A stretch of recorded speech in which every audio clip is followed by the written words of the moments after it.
Well, g'day footy fans and welcome to the Cove Sports Ground for round 14 of the Southern Football League, brought to you by Filming Footy. Is today an elimination final preview. Port Noarlunga have all but booked their spot in the finals, and double chance looks a little bit out of reach, so they'll be there. Cove are desperate to get there, looking for their first A-grade finals appearance since 2017. They've gone through 3 heartbreaking losses in a row. With a few big Port Noarlunga outs, maybe this is the time for the Cobras to strike. So thanks to Pro Build Australia, Air Diffusions Australia, Aussie and Hacken, this is the Cove Cobras and the Port Noarlunga Crocodiles. My name's Phil Erdon. Finally got the band back together after various absences and assignments. Joining me to share the calling today, Ollie Riddle. Ollie, good to see you. It's great to see you, Phil. I forgot what you look like. And then you were disappointed when you remembered. It's nice to see you again. We've got a good game today. Weather is 14 degrees and cloudy. There's a 40% chance for rain, they say, but that's mostly over the northern suburbs, so I think we're going to be all right.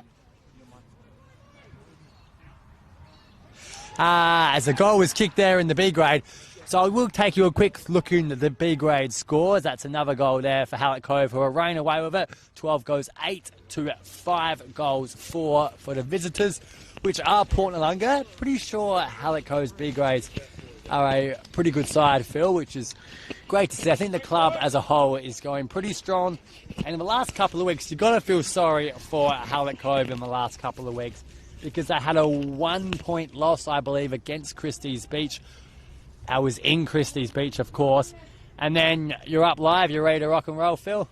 Back on air. Always remember, push the on button before we start. Don't know how I passed the sound test with that, but anyway. Last week it was 2 points, Phil. 2 points and 7 points here against Flaggies as well. So their last 3 could have pulled off the upset win, any of those that would have helped them get their final spot. They're in a dour battle with Christie's Beach, separated by a very minute percentage at the moment. Christie's Beach have, well, they'd be heavily favoured for against Ironbank Cherry Gardens. They would. But I think actually Cove are a pretty good shot here, because let's maybe have a look at some team selections, Ollie. Port Noarlunga looks severely under strength. They certainly do. We've had 3 changes to Port Noarlunga. In comes Jaden Close. We've got Houston Fitzgerald, who kicked the goal against Central Districts under-18s a couple of weeks ago. He gets his A-grade chance, as well as Sam Abbott, who comes in. All about the players not playing today. Yeah, Lockie Murphy, he's got a calf problem. Lucas Marshall is out of the side, same with Ryan Kelly. And someone who was tipped to play, Phil, hasn't quite pulled up. Yeah, Zachary Sproul named as an in, never got here. So that means they don't have their captain, don't have their main midfielder, and don't have the league's leading forward. They're 3 massive outs for Port Noarlunga.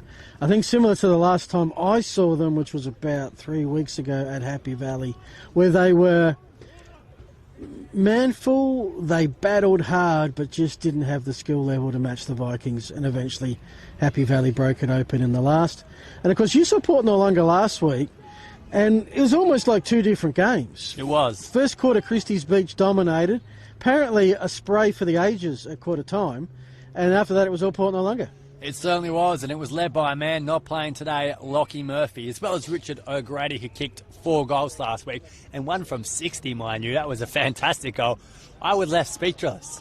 And when you only commentator, you need to have your words. I was about to say, when you're going solo, well, at least there's visuals for people if you do go speechless momentarily.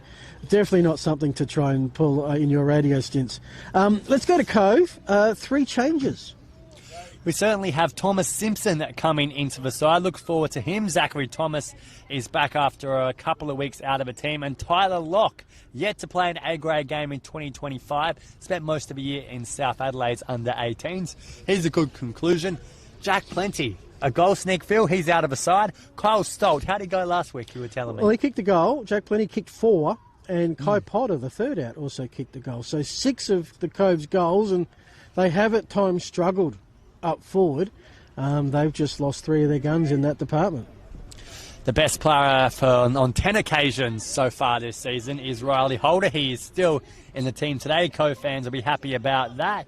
He's also their leading goal scorer as the siren goes for the B grade. 21 goals from 11 games. What was our score? Final score 13 goals 8, which doing the quick sums is 86 for the Cove, 5-4-34. That makes it a 52-point win for the Cove. Now Cove were 4th, Port Noarlunga 5th with 7 wins apiece. So that almost ensures Cove should play finals in the Bs. Some top of the table clashes in the junior grades. Firstly in the under 13s, as expected, second place Port Noarlunga won by 71 points, 11-12 to 1-1. Then it was second place Cove beating league leaders Port Noarlunga in the under 15s by 27 points, 11-10, 76 to 7-7, 49. I don't have the actual scores, but good sources, Ollie, tell me that top of the table clash in the under 17.5. It was Cove by 3 points. Our good sources from the timekeeper's box say Cove by 3 points. Last week, Port Noarlunga, they managed every single victory as our umpires walk out, and so do Port Noarlunga. They managed every victory in all the grades. So far, they can't be completed today. Some other games on today. We've got Christie's Beach, which Cove now will be keeping an eye on them, and Christie's will be keeping an eye on Cove pretty much for the rest of the season for that 5th and final spot in the finals. You'd expect Christie's Beach. Ollie, how far are the Saints?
This is our moment to seize the opportunity to get a win which would put them on track ahead of Christie's to play finals, first time since 2017. This is the moment for Cove to strike.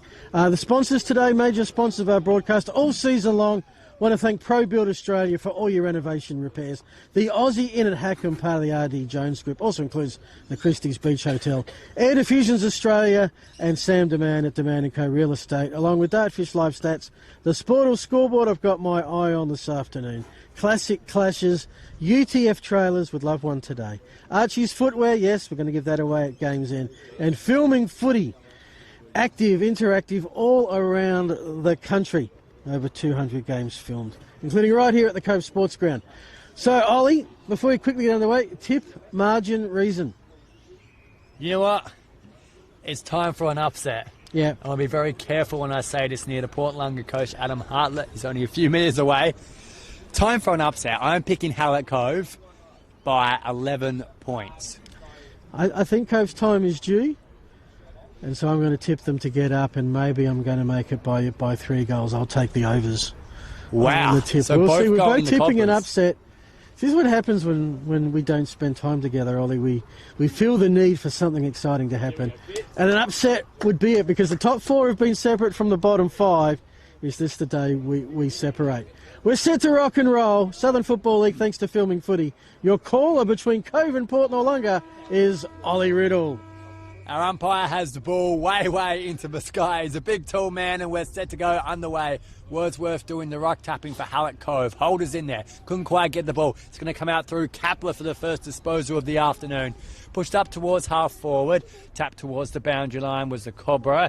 And now that dangerous sort of quick kick forward. The chaos ball can work. Hallett Cove pick it up and they can escape through a man who can't quite mark, and that was Dylan Search. Ball pushed out towards the inner wing, right in front of a Cove faithful there along the boundary. Carpenter came in, needed 2 hands to pick that up, not one. And away go Hallett Cove, but a slip ain't going to work out, puts him under big pressure. Man, he slipped was Thomas Simpson. And was that called a ball up, Phil? It is. Thomas Simpson last week was playing on a Sunday for the South Reserves against Glenelg. Down at, I think that was at Noarlunga, as Cove get the kick. It's at the half-forward flank. Aerial ping-pong. Not a lot of possessions at the moment. That's a kick. Deemed to be accidental by Billy Cook. No, it is going to be Cove ball. We'll go to our Lincoln Holder, one of the leading goal scorers for Cove. We'll give her out to score here. Into the pocket we go. And the Port Noarlunga bench is slightly incensed by that. I was blinded. I'm not sure what the camera angle showed us. Certainly a controversial free kick. The crowd did not like that, the Noarlunga fans. It's going to be, well, it was Lincoln to Riley, who's right now having a coffee in the crowd. Like the fact that Cove have got that little dash, just to tell the crowd how far back they can go. On the edge of 50. Will fall short. We have a score. We certainly Cove do. 1, Port Noarlunga 0. Holder there with the behind, and who's gonna have the kicking in duty? It's gonna be Nathan Paredes, the male medalist, who's been good so far this year, but he hasn't quite lifted to the same levels he was last year. So if he's got another level to go, Phil, that can be pretty dangerous for their finals campaign. Kicks towards Carping, got over the head of him, plays around the football, lots of them too. Picked up through Pyman. That's Ryder Pyman there, who started his career in the under-8s back in 2013. Reached the very top of the Port Noarlunga chain now. Ball up centre of the park. Salai goes in, played well last week too. Carmen got the quick kick, and away goes Hallett Cove through Simpson. Knocked towards half forward, through a couple of hands. Quick bouncing ball forward along the outer wing. Careful kick, back inside 50 to a good contest. That had a man in front was Holder, and the boundary line may win this. In fact, it does. All right, thrown in front of the cricket nets. What are we in? August next week, so give it maybe another 9 weeks. And it will be time for some cricket. Although I think we got a test match against Bangladesh not too far away. Assumedly somewhere north of the country. Boundary throw-in comes in. Cove some crummers, including Search. Sends it up high looking for one of the holders. High footy 40 out, and in the end, getting to it first was Chase Humphrey, who on debut last week was in the best players and kicked the goal. So that's a way to make your A-grade debut. So keep an eye on him, number 11. Secondary stoppage, 45 out from the Cove goal. They lead 1-0, and to be honest, they've done probably 75% of the attacking thus far. Portland are trying to get out. Paredes gets the hand pass. Cockledivers away. They'll try and put in the path of Kapler. He's got a little bit of assistance from Pyman, but the Cove intercept, and then re-intercepted by Flesfade. And just turnover City at the moment. Neither side can get a clear possession out of it. And in the end, Wiggs had enough of that. I was going to stick the boot. Luck's a fortune. And again, Lincoln Holder right in front of us, kicking into 50. Certainly is, Phil, and that's a nice mark there. He saw the man. The lead was towards the trees is where the lead was, and it's been taken from his brother. And Riley Holder, potentially... A bit closer. What was that? Same shot, just a bit closer. Yeah, you're right. It is the same shot. And that first one went to the left-hand side. One of the better players in the league, I think. He's been thrown forward, which is interesting. Quite a lot he's been thrown to the defensive side of the ground. This is a bit of a change. Holder gets another look. Very rare opportunity to have two from the same moment. And he sprayed that. Well, hadn't sprayed. It's a bit harsh. He's put it to the left. We'll say that much. It's interesting. Cove's couple of shots have come from this side with the wind a little bit at the back. But it's not a north-south. It's very much a west to east breeze as Paredes marks the kick in. Defensive ends of the centre square. He's off, and you think Portland seem happy to go the other side, and why not? Good, strong mark taken by Richard O'Grady. He's going to be important for them in terms of how they're going to make up the goals with no Sproul. And in here, there's going to be a ball up on the 50-metre arc. If you have just joined us, we've been going 6 minutes. Cove 2. Port Noarlunga yet to have a shot in anger. Yeah, so Richard O'Grady was thrown forward. Has played there before, but was thrown forward last week. 4 goals. He was huge, especially after quarter time to really get them back into that game. No Sproul. Carpenter's kicked 25 goals this year. Didn't kick one last week without Sproul, though. So a couple of guys can stand up. Well, we've got Steele there in the long sleeves, so you won't miss him, and he's got a free kick, I think. Yes. Or has he? Yes, he has. He's got the ball now. Into the leading pocket. And coming flying at the back was Patrick Carman. He plays quickly looking for Kapler, and stepping in intercepting is Thomas Simpson, getting a couple of early games and early touches in this contest. Gets it on to Zach Thomas, brings it down the clubhouse wing. So there's definitely a bit of a basketball feel. Port Noarlunga going down the outer side, Cove bringing it down the clubhouse side so far. Certainly right. Carman had a big opportunity. Could have put that through himself, decided to do the unselfish thing. Didn't quite work out, but it was the right idea. Ball was about to be thrown in here in front of our Hallett Cove coaches, Matt Pethick, the senior coach of the Cobras. And now knocked forward. Bit of a long bomb without really looking. Could work out. Gets past Holder, however. Savage is wrapped up. Big tackle there from Humphrey.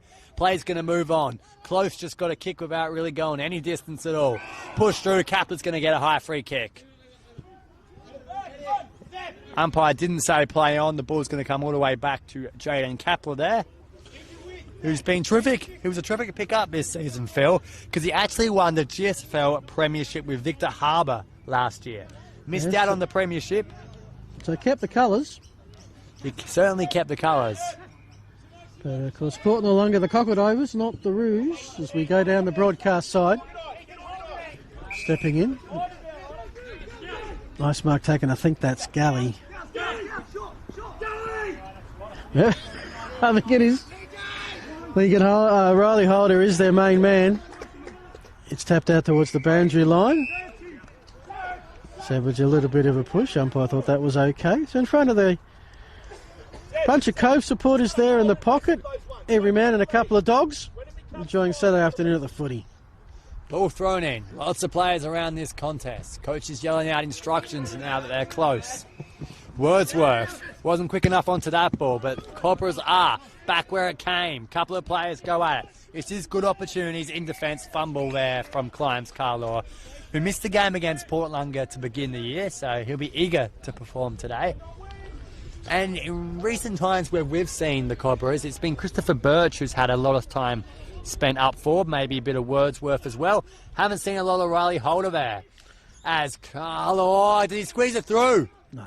No, he hasn't. It's just a minor score there. Third one for Hullet Cove.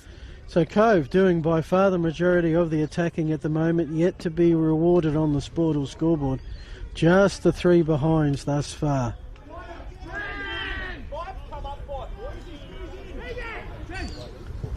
Different player to kick in. Looking and finding Zebediah Sinclair is lean and lanky. He's a big boy, this one, especially for his age. He's too. Also a bit indecisive. Eventually just chips it up with a high kick. If there's a flyer, they'll come towards the barbecue boundary. The barbecue boundary. Well, there's a barbecue there, egg and bacon, sausages, and you can get a steak sanger with the lot. I had my own bread and sausage today with mustard on top. Are you a fan of With mustard? onion? Yes, of course, onion. Yeah. Have to pick onion. I'm happy to have some mustard. Oh. Sling tackle. And I'd imagine that's going to be a yellow card for Tyson Shortridge there for that slinging tackle. The hand's going in the pocket. Something's coming out. Hands Phil, in the which one? pocket. It's going to be a yellow card for Tyson Shortridge, who shakes his head. And it's Dylan Search who comes off. He claims to the Noarlunga bench that it slipped. So one thing about the Cove, we are sitting right in front of the interchange bench, and yeah, that lad who was slim.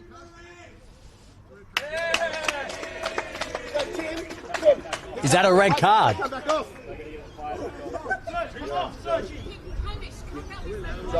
So, was that really a red card, Phil? You're speechless. I am.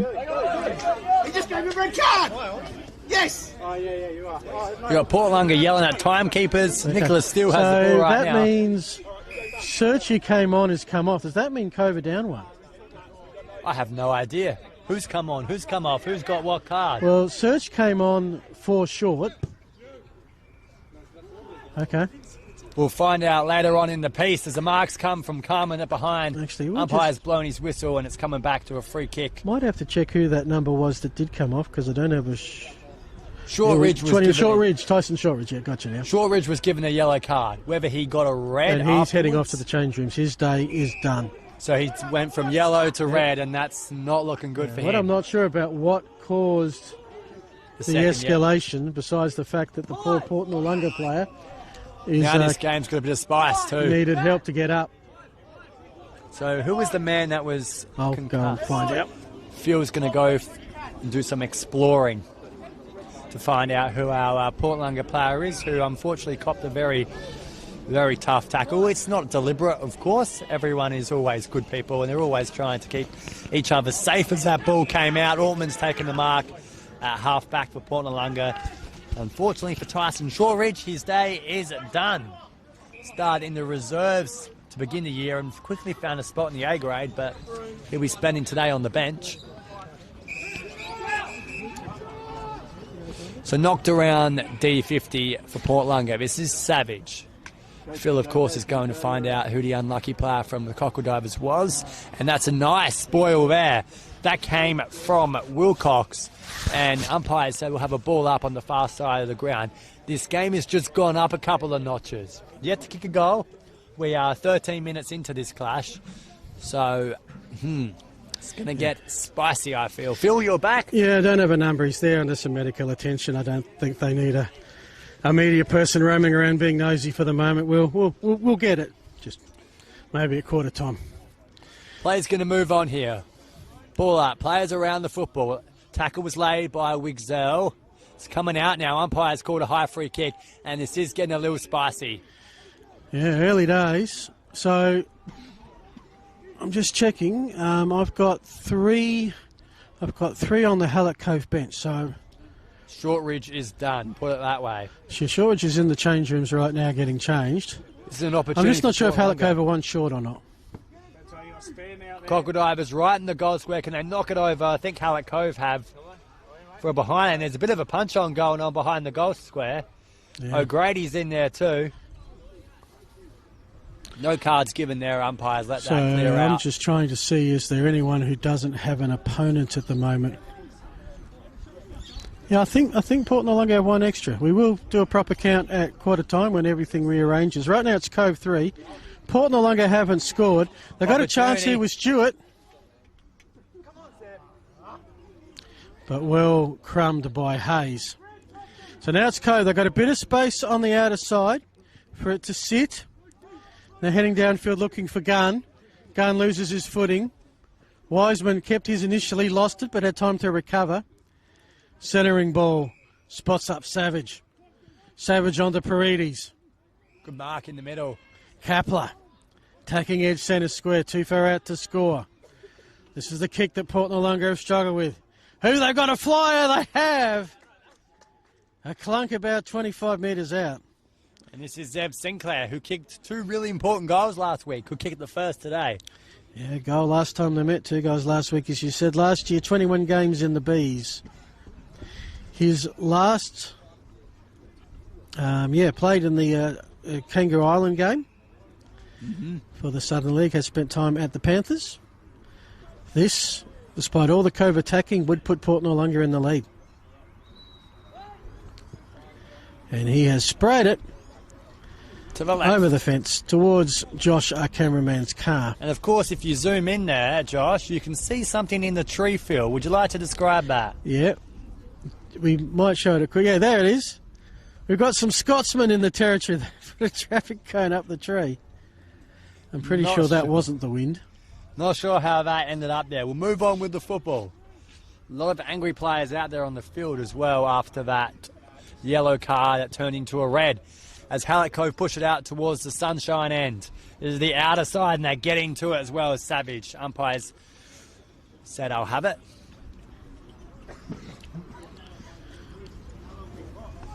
Ball thrown up. Tap down from Wordsworth. And now another high tackle. So a couple going against Hallett Cove here. Maybe 2 or 3 so far this match. This is Kapler, who can put it back inside 50. Decides not to. Hands it out for Carmen. Held all the ball in the first quarter. Hasn't done much with it as of yet. And the ball's over the line. So we have gone 16 minutes. 16 minutes gone of the first quarter. Behinds first thus far. It is a winter's day. It's cold. It's a little breezy, but certainly the behinds more about the pressure than the conditions. Ooh.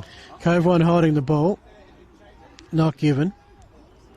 Close. Couldn't get it. All right. Opens up a little bit. 2-on-2 contest here up forward. And again, a lot of players so far losing their footing, which is interesting. Spills out of bounds. It's going to be last possession, and that means it's going to be Cove ball. So away come Hallett Cove. Right into the mixer, as they call it in the soccer world. The World Cup has just finished. Back to football. And it's just thrown out of there. This could work for Hallett Cove. Bit of a fumble. Now Wiseman can escape, and he just barrels it out there towards the outer wing. Diving effort from Hallett Cove, and in the end the ball's going to go over the line. That was Sweet, who may just get the free kick regardless. Once they track down the footy. Throw in, outer side. In front of some Cove responses.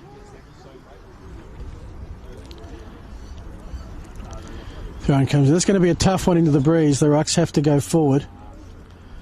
Paredes by the boundary managed to collect it before it went out of bounds and get the kick and find Sinclair. In front of the netball court canteen.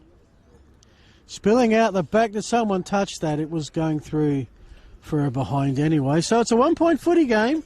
Cove 3, Cockledovers 2. Hallett Cove wastes no time to bring it back in. Usually I'm saying, well, some teams only got a little bit more time with the breeze, but I'm pretty sure the breeze is neutral. Galley tried to mark around his opponent. No free kick paid. Kick comes in from Kapler. Cove defence hanging on pretty well. Climbs Carlaw has it. Kicks it in the Wiseman direction. He's too strong for his opponent. He's up and runs off too. Gun. Into the pocket. The traffic cone pocket. But marked Christopher Birch, who made the switch in 2022 from Flagstaff Hill to Hallett Cove. It must suck sitting in the reserves when your team is winning premiership after premiership. That was a situation for if your Birch. bees are also winning, it's not too bad. Yeah, I suppose. Umpire says, no, not a great tackle there. It's going to be a free kick for another sling. Kapler is the man right on the inner wing. He's going to pop it towards the pocket. A couple of players underneath. No one can mark. Carmen chasing, just barrels his way through. That was a nice pickup. Handball over to Wordsworth. 1-2. This is nice movement. All the way out towards the outer wing. It's a one-on-one race. The boundary line should win. In fact, it does from Ryder Evans. Yeah, it's an interesting one.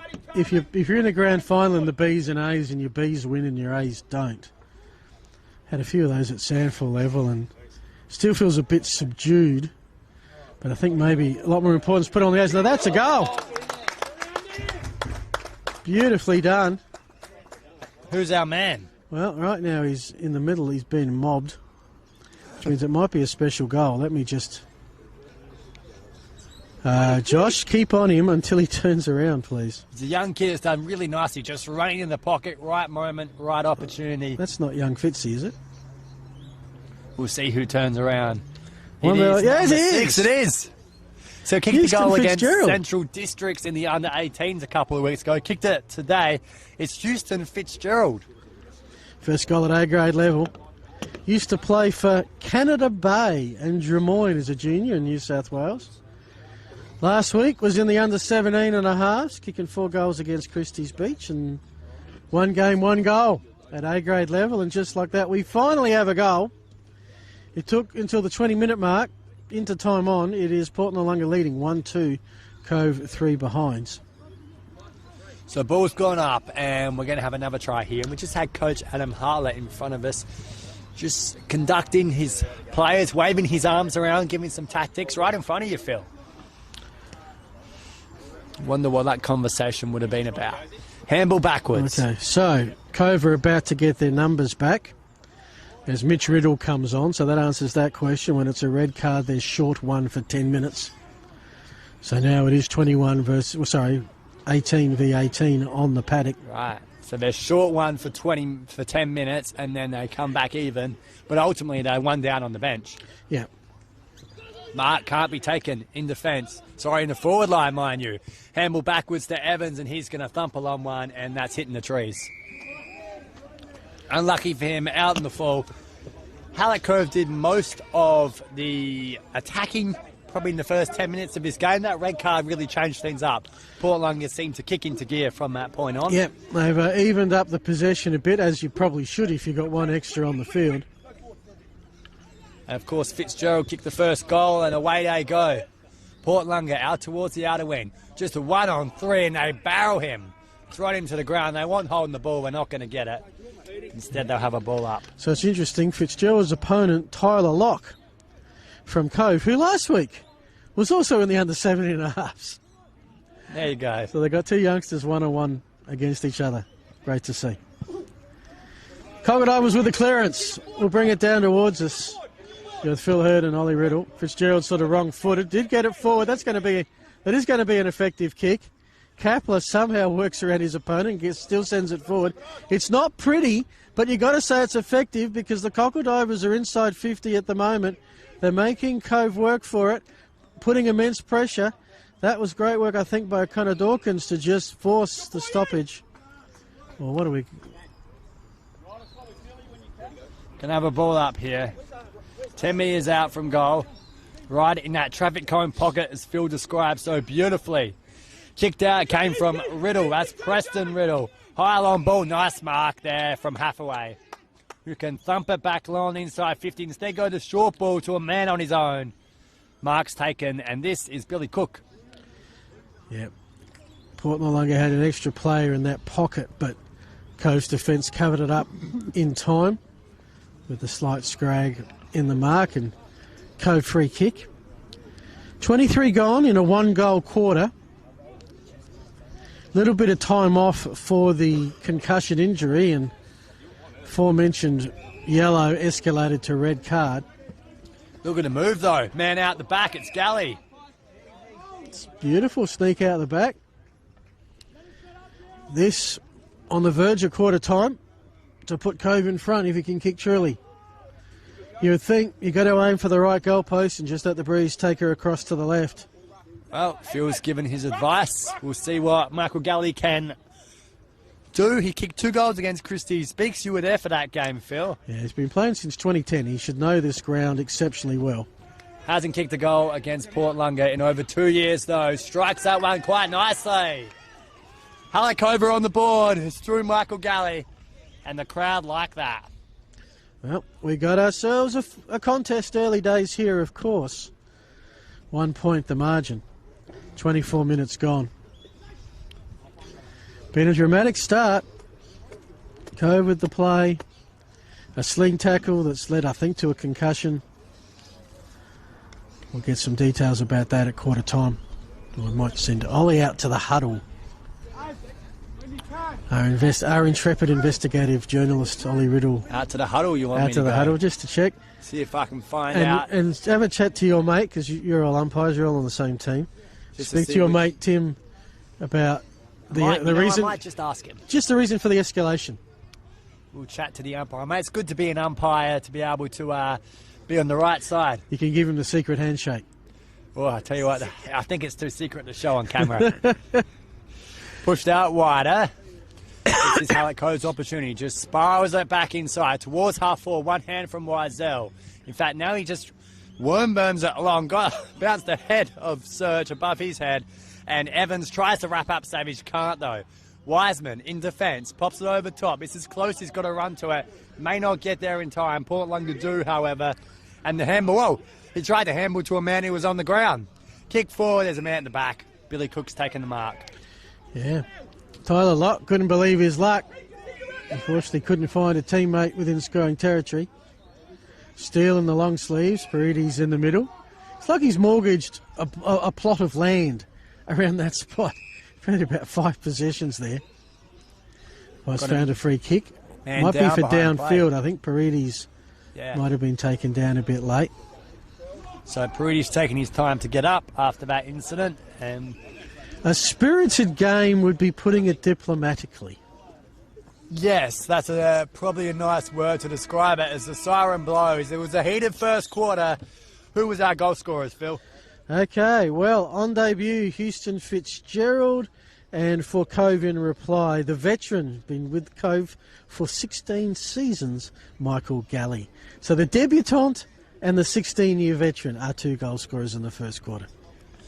It's amazing to see from one end of the scale to another. Hotly competed first quarter. Halleck Cove did most of the attacking in the first half. I think that red card, though, it changed the game. It certainly changed the flow because Cove did dominate early, didn't get reward for it. I think since then it's been pretty even. Noarlunga, well, upper man, they got the goal, got underway, but Cove, nice play to get the goal. They managed to move it quickly and find an open galley. Probably some of the most open play we've seen in a pretty hard-fought first quarter. And your friend's coming over, so maybe you can grab him for a chat. We'll take a break. You're watching the Southern Football League thanks to Filming Footy.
Welcome back.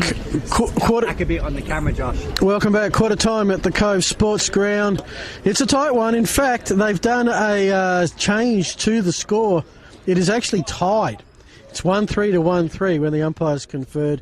There'll actually be 3 behinds each, so just have to go back and update my little records there. Low scoring contest. The big news was the concussion of Nathan Flesvader, who's headed down to the change rooms. I think his day is done concussed, as is Tyson Shortridge. Now, the interesting thing, I'm pretty sure Tyson might be, I'll have to go and check it, might be a member of South Adelaide's underage squad. Nathan Flesvader certainly is. Has played 4 games at under-18 levels this year. And not only is Flesvader a member of South Adelaide, he's also a member of your umpiring club. Yeah, just had to make sure he was okay there. Got a couple of games tomorrow too, which I don't think he'll be able to attend. We'll see how he pulls up. So did you get much of just around the escalation from yellow to red? Yeah, so it was just a bit of chatting from one player to another. We saw Tyson come off the ground, and Port Lunga sort of had a go at him from the bench. They had a welcoming committee, didn't they? Yeah, well, welcome him's a difficult sort of term. It certainly wasn't a friendly welcome, we'll put it that way.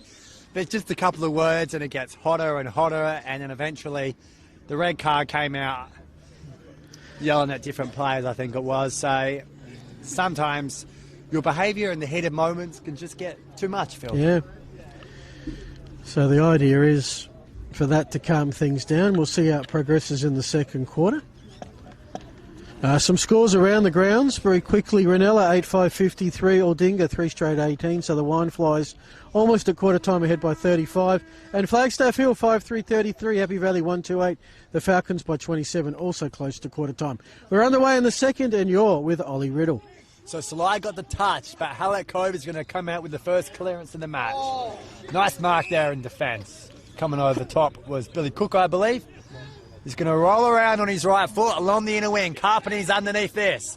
Had it all the way, might get the possession. Out the back goes Carpenter to a 1-on-2 and at the man in the back. Nice mark there coming from, I believe... Big Bursch. Oh. Big Bursch. Big Bursch, we're calling him, Phil. This is Climbs Carlaw. Knocked over the side. Didn't play against Port Lunga Climbs Carlaw to start the season. I think his birth certificate says Christopher. Want to play well today. Cut off. Ball went to Wiesel. Sinclair did a good job. Coming around is Stewart. No one can quite pick up the football. Just knocked forward from Simpson. Halako can come away. Wiseman had it. Lost it. And this looks like it's going to be a ball up. It is so. So stakes are high, especially for Cove. Port Noarlunga. Well, they had the one big scout in Ranella. And they've still got a couple of big games coming up against Flaggies and Happy Valley. Looks like they're going to be doing their premiership defence the hard way through the elimination final. A bit like what Ranella did last year, Premiers 2024, ended up in the elimination final. Unfortunately for the Wine Flies, they got Christie's Beach and the Saints. Oh, and a shock, as that's also a shock, as Mitch Riddle has come in and taken the grab in very much scoring territory. We haven't seen Jane Close since round 11. He's come back and just chipped that ball straight into the hands of Riddle. He's got kicked 13 goals this year, 2 last week as well, and this is a big opportunity. Yeah, 9 goals, 8 games. A Bomber Junior also spent some time at Unbank Cherry Gardens to put Cove undisputably in front. Takes out the goal umpire in the process. Oh my goodness, it is all happening here today. Goal umpire's okay. He's up and he salutes. Well done. They're a tough mob, our umpiring crew. So Mitch Riddle's kicked the goal there after that. Just giveaway. First for the season. Close. No, hang on, that's not right. No, it's not his first for the season. Not for the first of the season. It's 10th. his 14th for the year so far, overall. Yeah, nice to see a Riddle on the board. Won't be the last time you hear that great name. A Riddle scoring. Well, there you go. 2-3-15, 1-3-9 on the Sportal scoreboard based on the other scores. We've got the close one here at the Cove. Port Noarlunga scored the first through debutant Fitzgerald. Cove have got the last 2 bookending the end of first quarter, start of the second. Port Noarlunga with the clearance. So it bounces inside 50. Fitzgerald was about to get booed on ball, was bumped off of it. Will be a stoppage. So look at, he's going off in the ruck here. Okay, there they come. Paredes from ground level got the pick up, got the kick underway. Pressure heads for the point post, where a point will be conceded. So 2-3 to 1-4 in favour of the Cobras. 15-10. Before you can really look down and put it on, that's a great grab in traffic. Beautiful mark in the end. Chase Humphreys had a couple of nice highlights, and what's game number 2 for him at this level. So this is, I believe this is Mitch Riddle again. No, apologies to me. It's Max Sweet who's going to knock it forward for Hallett Cove, and there's a man in front. It's a good mark too. Galley indeed, and he's just going to pop it to the next contest. Close there, trying to redeem himself. Sorta does a decent job. It's not a mark, so he certainly has, but it's coming straight back, and it's that man again, Galley.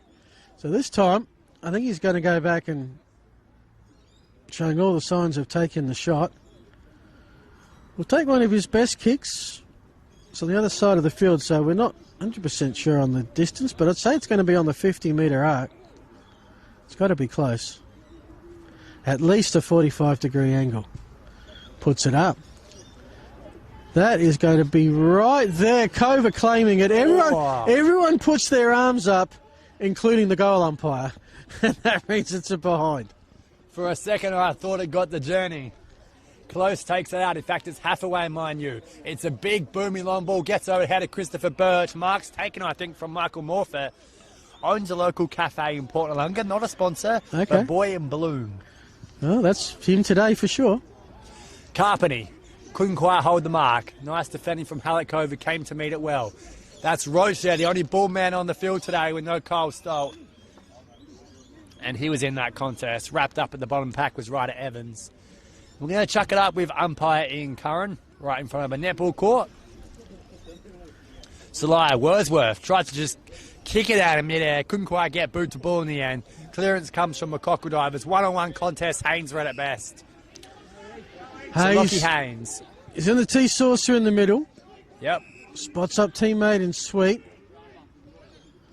Decides to send it back to the outer side, using the breeze at the moment. Now they're going to kick into it.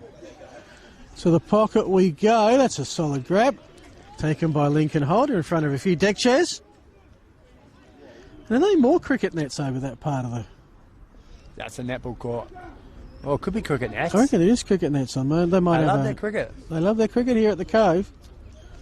Of course, Multisport Complex used to share it with soccer, but now the soccer have their own up on Majors Road. And I think there's 15 million in funding that's been promised for a development here. Key word is promised. Hopefully an upstairs media centre part of the plans. Yeah. Shouldn't laugh, should we? Kick across the face. Off hands. Touched. Throw in front of the traffic cone. It is the Cove. 2-4-16. The Cockle Divers 1-3-9. 7-point lead to the home team. Looking to create an upset. Plays back in, and it's going to be chipped over top. Won't go through or behind. In fact, the fumble means it goes out of play, I believe. No, behind. Minor score. Yeah, that's why you've got to have someone on the goal line as a defence. I'm hot on that this year, Ollie. You're hot on a lot of things. Last thing you want is that little grabber kick go through because nobody defended the last line of defence. I'm hot on the not 15s, and that one there may have not been 15. I did wheelchair footy last night, Sanford Wheelchair League footy, and instead of 15, it's 3 metres. 3. And even then there was complaints, that wasn't 3. And I thought, where's Ollie? What's he doing here? So Haynes to Wiesel, climbs, Carlo came to meet it, did a nice job because they can move the ball through search, kick over top, and it's going to roll towards the boundary line, stay in play for Galley. Has he got options? He does. Mark's taken. This is Dylan Search. He's struggled this year to find a spot in the team. Just game 7. He played 17 last year and kicked 18 goals. Yeah, so this is a big opportunity for Hallett Cove's third of the match, if he can put it through. So 13 players in this Cove squad have rotated between A's and B's for Search. 6 games in the A's, or 7th game in the A's now. 2nd and 2 games in the B's this year. 35 out, slight angle. Dylan Surge kicks underway. Everyone just looks at it sail through. Dylan Surge has his first. Hallett Cove had their third. Underway in the second quarter. I think we've got the early game as well as the close one at the moment, Ollie. We don't have a score from Christie's Beach, alas, but I can tell you at Aldinga, a minute into the second quarter, it is Ranella by 35 points, 8-5 to 3 straight by the Sharks. Straight kicking, keeping them within some sort of range. 2 minutes into the second quarter at Happy Valley, the Falcons 5-3-33, Hallett Cove 2-2-14, 19-point lead to the league-leading Falcons. And if they can beat Happy Valley, they haven't got the minor premiership this year, but it would take quite the miracle to not win the minor premiership if Flagstaff win this game. Yes, it's going to be hard work not to win it. They're up by 2 points at the moment. That's one game. One game gives you 2 points on our ladder. That could be 2 games clear of Happy Valley. As play goes on through the centre. Kick forward for Hallett Cove. They just jump on him. Umpire says play on. What about that? Was Ortman's head taken out? Umpire puts the whistle away. Now towards Cartman. 50 metres out. Goes towards goal. Could bounce all the way. Unfortunately, the bounce was just a little high. And umpire's caught a free kick. Well, I don't know. I'd have to see a replay to make a judgment.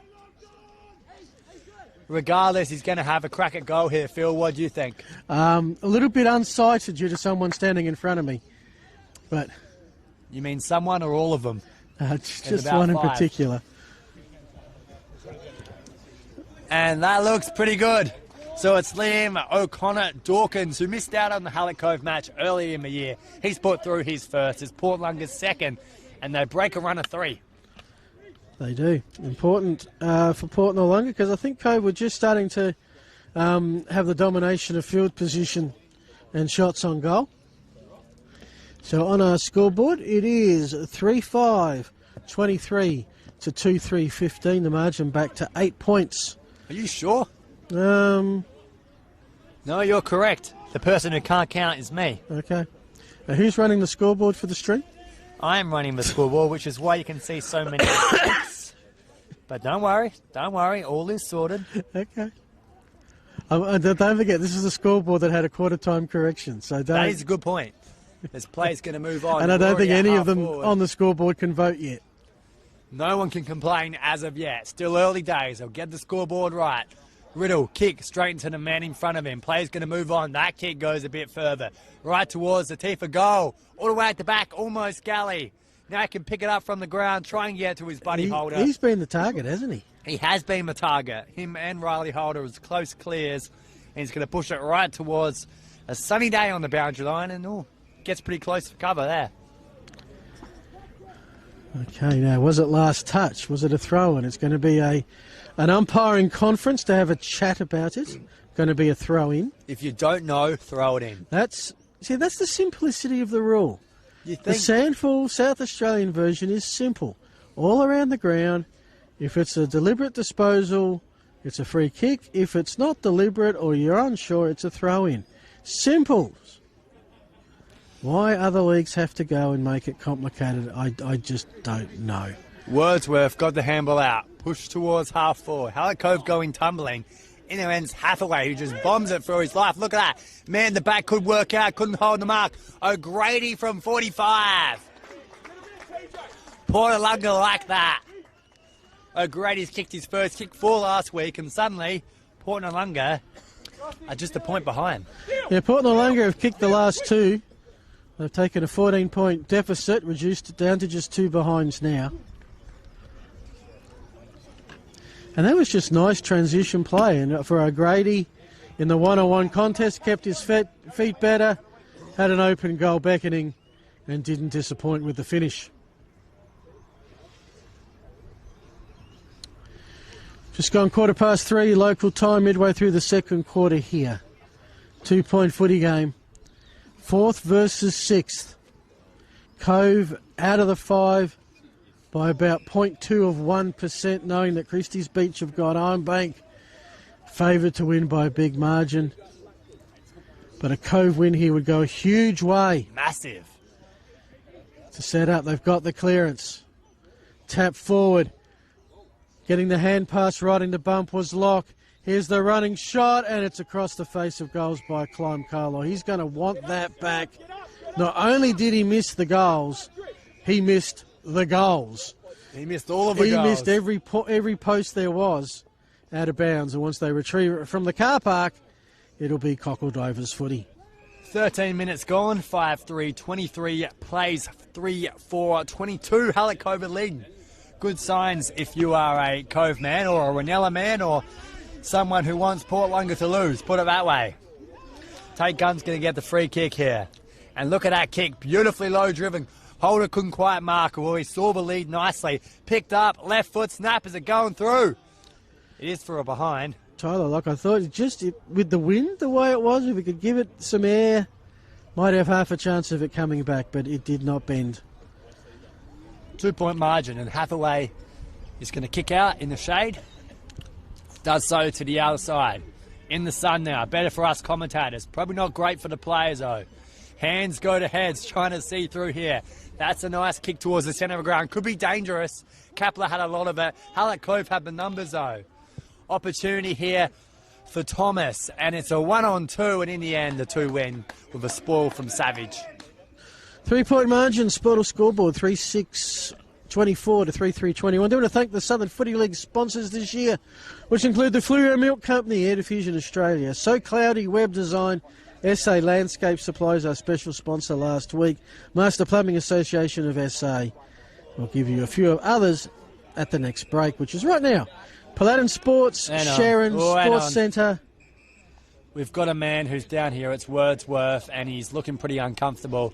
For a second I thought he was out, but he's back to his feet.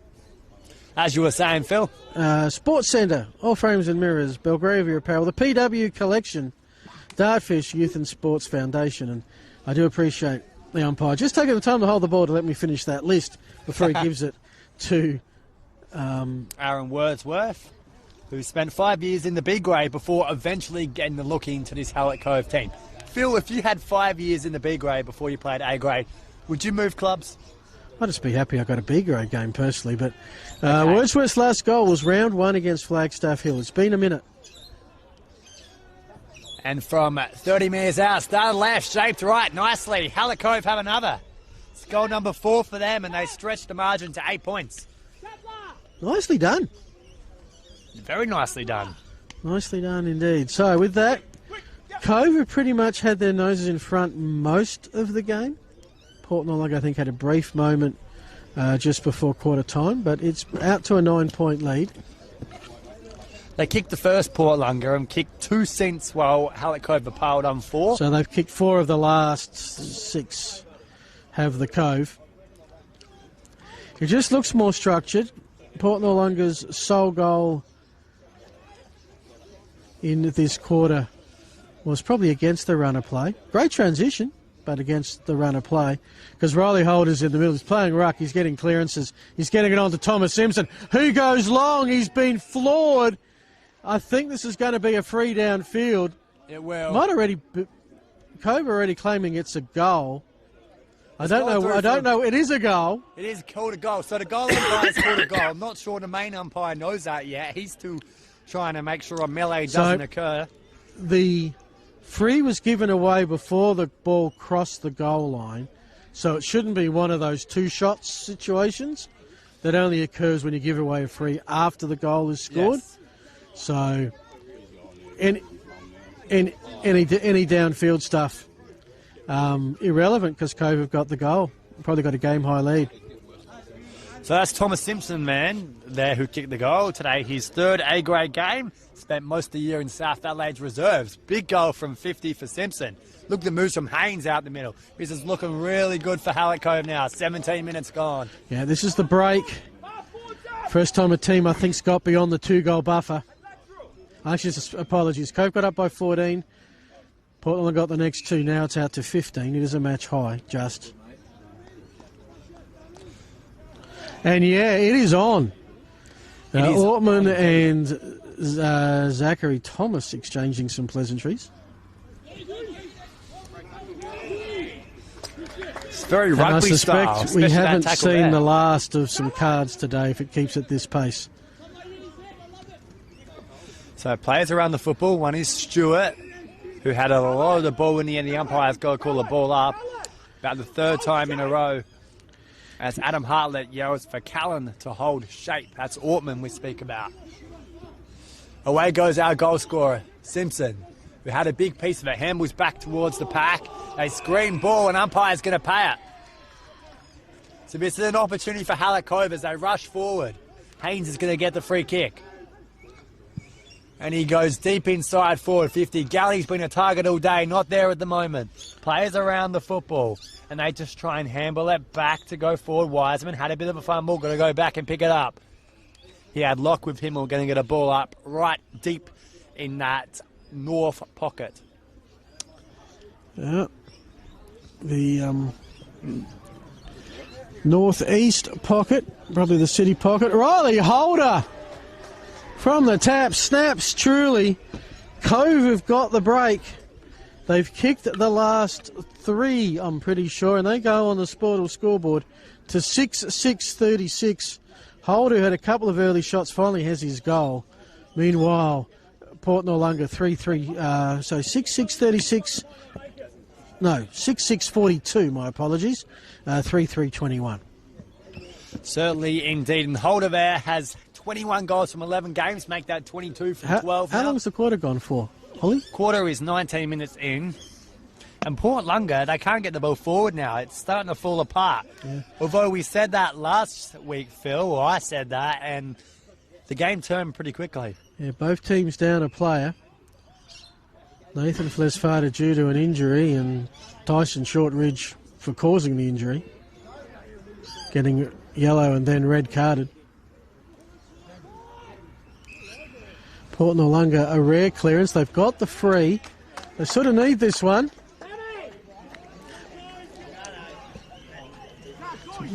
Just there. So, just going to be able to see. So you've just jumped up out of your chair, Phil. What are you seeing here? I'm actually seeing the play now. Oh, you can't see over the people. Well, certainly in the mix of it, it has benefits. Phil, of course, we've challenge. got Josh, our intrepid cameraman, up high on the special scaffold here. So if only you were too, Phil. No, there's not room for both of us. Okay, so who kicked the goal, Ollie? Well, the ball's gone back to the middle. I missed it. I assume you called a goal. Carmen, thank you. See? Carmen's kicked the goal thank you. there. We've got special comments. Special comments from Lockie Murphy. We Sorry, might ask folks. about his calf as well. As Holder got through the hands of him, so Phil was commentating and stood up and completely missed the goal. I couldn't. He couldn't see it. That's the problem. Anyway, it's all good. So much needed goal there for Port Noarlunga. Is it your calf that's a problem, Lockie? Hamstring. Is this going to be a couple of weeks? Oh dear. Okay. Back for finals. I'll tell you what, I'll give Lockie, maybe I'll give him my mic and we'll get you on for the rest of the game. More intelligent comments than what I can provide anyway. A couple of weeks hamstring for Lockie Murphy. Sprouse also couldn't get up for this game as well. 15-point margin. Stars. Into time on now? Into time on with 21:40 on the clock. Haynes goes to half forward. Lots of players underneath that pack there, and it's just a high kick. In the end, the man coming around was Paredes, who's taken the mark. Just to give you some scores around the grounds, Ranella 13-8, 86, Aldinga 3 straight 18, so what's that, 68 points Ranella. Getting tight at the Valley, Flagstaff Hill on their quarter-time score of 5-3-33. The Vikings have kicked a couple, 2-2, so 4-4-28, 5 points the margin at Happy Valley. Salaya handball and away Port Noarlunga can go. They're starting to get a bit of dare, a bit of good ball movement. Roach went one hand when he should have gone two. Carpety, look at him, spinning around, and then a small dart towards Connor Dawkins, and they can put that through again. Carmen's kicked 2 in a couple of minutes. Had a lot of possessions in the first game. He now has 2 goals. He's starting to be a big threat. Yeah. Always played for Port Noarlunga, though a little bit of time in the South Adelaide junior system, under 18s and 16s. 6th and 7th goal of the season. And just like that, just as you thought Cove were breaking it away, Port Noarlunga have come the goods in junk time. No junk about these goals. They're very useful. Back to 9 points, 6-6-42, 5-3-33 on our Sportal scoreboard. And the thing about Carmen, he featured in the best players the last time these two teams played, the first and only time he's ever done it at A-grade level. That's his first time as a... Okay. He's kicked 2 goals today as well, so this must be his team. Carmen goes in again, met with Sweet, pushed out wide along the wing, handball to someone who was still on the ground. Now they can work it through Sweet. Got back up, kicked it out towards Steele. The man who takes the mark is a Cobra. It's Birch, and away they can go.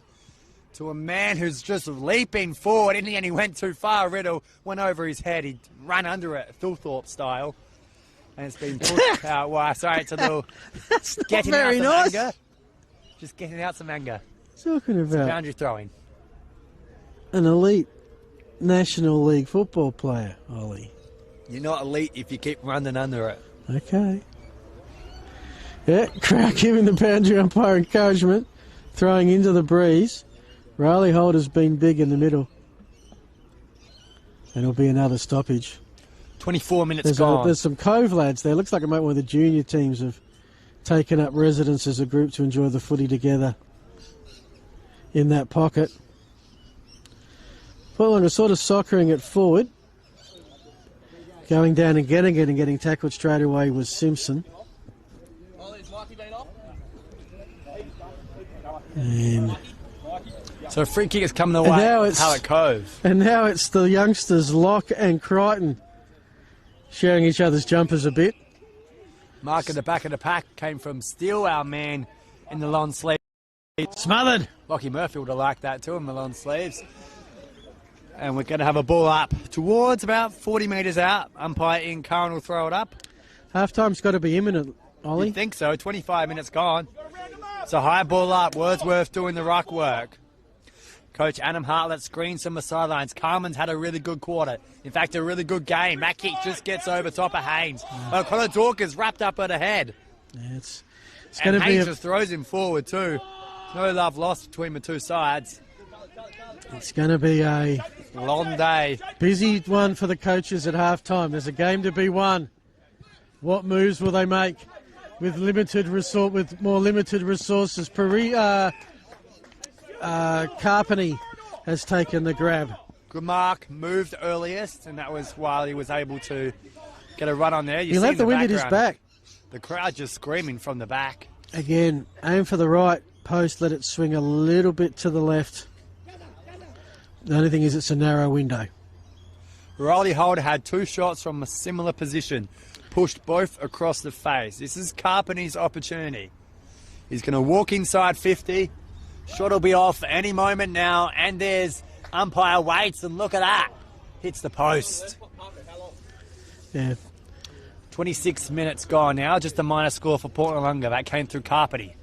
Just a few minutes left of this half. It's certainly been action-packed. Not a lot of goals early. That pace has picked up a little bit. Action was more off the ball than with it there for a little while. Plenty at stake, especially for Cove. Riley Holder, geez, been good. Good mark. How many Archies have we given him? It's Riley to Lincoln. It's a race for pace down the northern end. Port Noarlunga have some numbers. Pass back to Pyman. He's corralled. And it will be a ball up inside the 50-metre arc for Cove. They have an 8-point lead, 42-34. Umpire Tim Gore-Roger throws it up, and it's a quick shot at goal too. Gets towards the goal square, tap down, could be a goal. Handles it back to Galley, and he's put it through. He was falling over when he kicked it, but Galley's put it through. It's goal number 7 for Hallett Cove. Second for Galley today. He's played the tall marking option. This time he was playing the crumb and forward. Oh, touched. It's been reversed. No goal. How can it be reversed without any cameras? We're the only camera. It looked pretty good from the only arc Phil. here is at the 50-metre lines. But umpires are always right, aren't they, Ollie? Ollie? Yes. Ollie? I'm inclined to say yes. Meanwhile, Oh. that's almost a strong mark taken by Gunn, not paid. Didn't really, got a couple of bites at it, didn't really hold on to it long enough.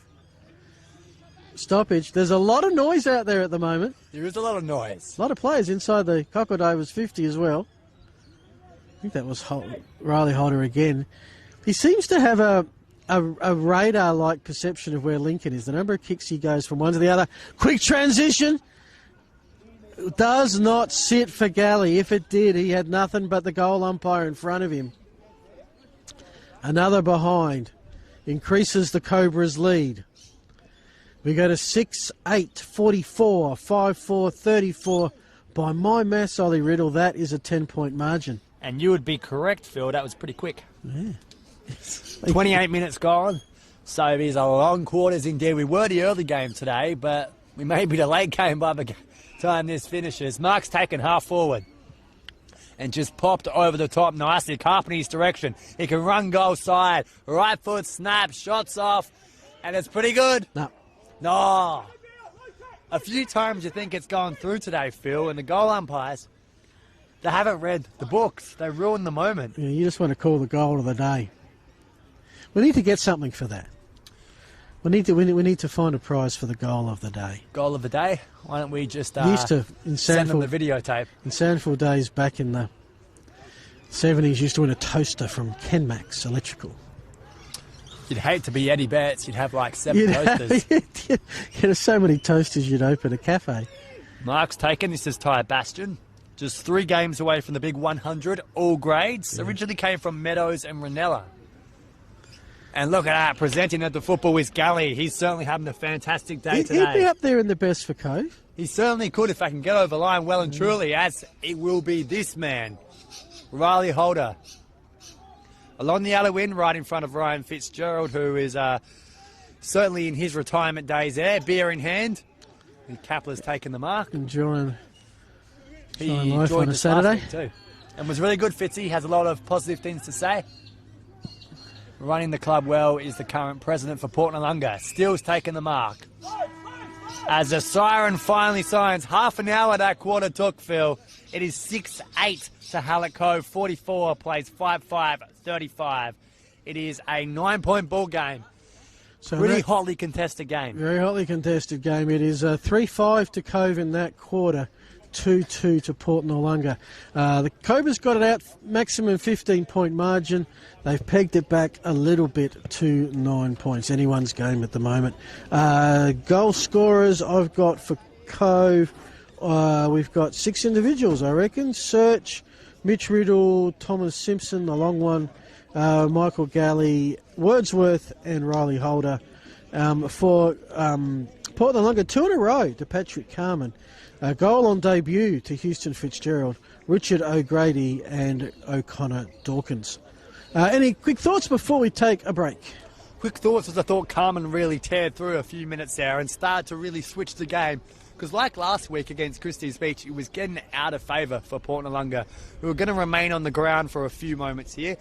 Like this game, Phil, this is looking really good. We may have found the match of the day. May have 87 points, Ranella ahead of Aldinga, 24-minute mark. 25-minute mark as we've got the coffee van coming past us. Okay, I guess that's the way out.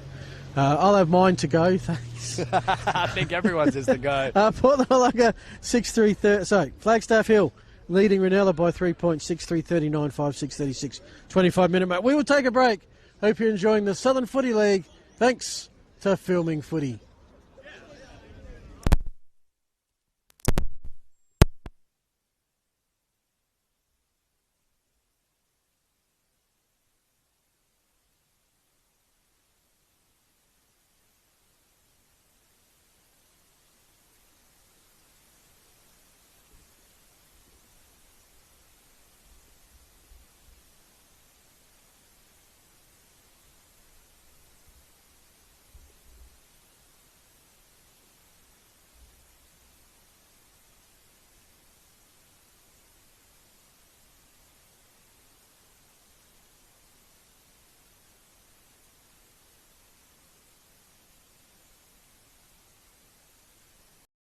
Footy analytics made simple. Improve your team performance with My Dartfish Live S. Quickly tag key games actions during or after the match. Replay moments from the match, frame by frame or in ultra slow motion. Access richer content, dive into detailed statistics and filter what matters most with ease. Create playlists to show problems or areas for improvement and share them to your team. My Dartfish Live S supports Aussie rules football coaches to optimise team performance.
Our name is derived from the Greek prefix, macro, large. From the day we were born, this has been a promise for the future.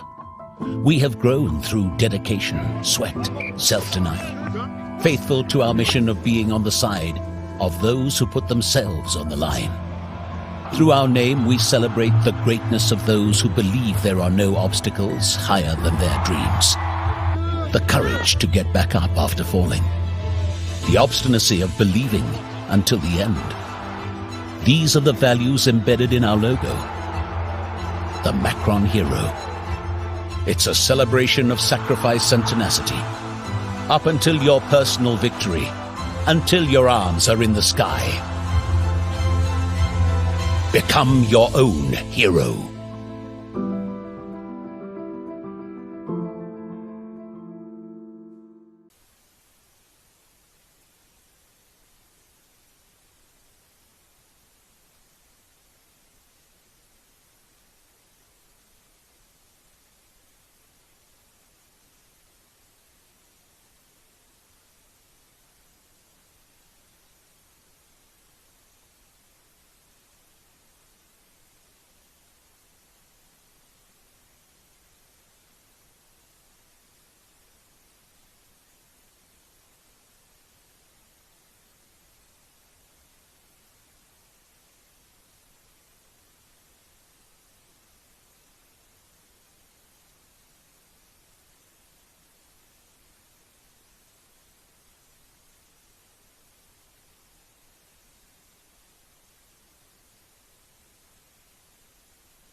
Scoreboard 6-8-44. The Cockle Divers 5-6-36. Both teams down a player. Nathan Flesvato on a slam tackle. Is concussed and I believe is on the way to hospital. He is on the way to hospital. The infringer, Tyson Shortridge, given a yellow card that was upgraded to red. So we had a 2-goal first quarter and then 9 goals in the second, Ollie Riddle. So it did pick up in terms of scoring. It certainly did pick up there. We had a goal from Riddle, which of course was the highlight of the day, I must say. It was a fantastic goal. I tell you what, it's unbelievable how he doesn't get a game for West Adelaide or Sturt. He really should be in the Sandford side at least.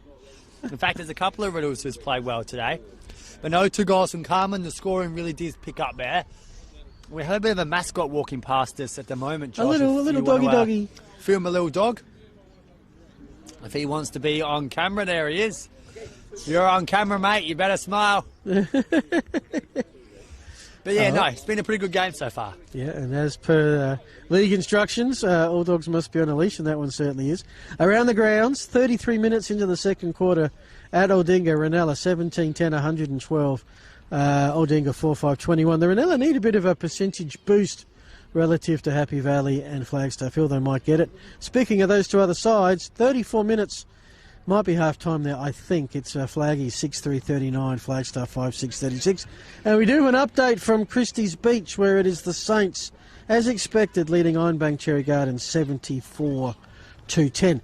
Quick sponsor recognition. We do need to thank Pro Build Australia for all your renovation repairs. The Aussie Inn at Hackham and the Christie's Beach Hotel, part of the RD Jones Group. Air Diffusion Australia, your one-stop air conditioning trade centre. Demand & Co Real Estate, thanks to Sand Demand. Also Dartfish Live Stats. The Sport or Scoreboard, Classic Clashes, UTF Trailers, Archie's Footwear, of course. All brought to you by Filming Footy. And of course, our player of the match, Phil, is going to get the fabulous Archie's Footwear as well as the iconic Filming Footy beanie. Who have you got your eyes on? Because there's a couple of names that I think pop up. One starting with Michael Galley. Yeah, look, when you give it to me, I tend to go a little bit rogue. A little bit rogue. So a couple of times, although I think the Happy Valley Port Noarlunga I gave it to a best player, but other games I've given it for a moment. And I would say, as much as Riley Holder would be the best, I mean, he's been there, done that, and I like to spread the love. So I reckon Michael Galley, number 17. If it was me, and it's not, he would be high up in my list for the Cobras. Yeah, I think both players you mentioned there have done really well so far. A big opportunity from Thomas Simpson. Yes. Who had a big goal there from 50. If you can just wind your... Hey, do we give it to Houston Fitzgerald, goal on debut? You could give it to him. If Cockle Divers get moments up, maybe he can snag a couple more. For Port Noarlunga, I think Billy Cook's done well so far when he's had the ball. Same as Richard O'Grady. Patrick Carman has probably been their best player after a quiet week last week. And Jaden Kapler has played pretty good as well. Yep. We did have games earlier. Of course, it's 5 games in a day here. Starts at 8:15. With the under-13s there, it was Cove 6th place, Port Noarlunga 2nd. And not surprisingly, the Cockle Divers got the day off with a win, 11-12-78. Cove 1-1-7. That was a 71-point win. Then it was top 2 teams in the under-15s. And Cove got up there by 27 points, 11-10-76. Port Noarlunga 77-49, a 27-point win. Don't have a score under 7.5s. Again, top 2 teams. Cove staying top. They won by just 3 points over Port Noarlunga. And it was Cove again in the reserve. So they're 3 of 4 thus far. 13-8-86, Port Noarlunga 5-4-34. That was 4th versus 5th. That win will help Cove probably make their way into the finals in the B grade. The big question is, can they pull off the upset here and have a crack at the A grade? Now, I know Cove... Big question, Phil, I think, is where are Port Noarlunga? Well, we need 4 teams for this stream to work. We need the broadcast team. We're here. Yep. Ollie Riddle, Phil Hurted and Josh on camera. We need 2 teams. Well, Cove are here. Port Noarlunga are not, and the umpires are not. So the umpires are there. To walk out now. No, the umpires are there. They're on the boundary. Thanks, Josh. Hallett Cove have had their huddle. They're walking to their position. They're ready to go. So Hallett Cove, they were playing so well. I think the idea is If they stay out on the ground, they can keep their momentum going. Yeah. Don't walk off to the down the rooms too much. I remember a Sandford Grand Final in 2003, West Adelaide somehow got the timing wrong at half-time and basically had to run out to their positions and play. In the grand final. In the grand final of all games. It's only 20 minutes. I'm sure we can all count to 20. Yeah, well. So these are our umpires. Ian Curran, is one of our field umpires, as well as Tim Gore-Roger. On the boundary line, we've got Brodie Gaskin and Lincoln Manning. And in goal, with the sticks, with the flags, Phil, is Stephen Young and Ray Elphick. Yeah. So it's become a little overcast here, and I think the wind has died down a little bit, or it feels like it has, as it is due to change from a westerly to a northwesterly, which would favour the end that Hallett Cove are going to now and Port Noarlunga coming home with. That said, really haven't seen the wind advantage either end too much. So Hallett Cove are in their positions, and Port Noarlunga are yet to walk out. Are yet to be seen. I think we need to knock on the door. You know, they were down at half-time and they just thought, nah, not coming back. What's the score when you forfeit at half-time?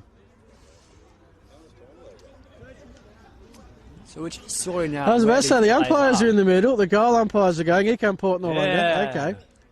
Better late than never. They're not going to have any time to warm up. They're going to have to go to their positions. I mean, that was a good 5 minutes between one team coming out and the other, at least. It certainly was that because we needed the extra adjustments?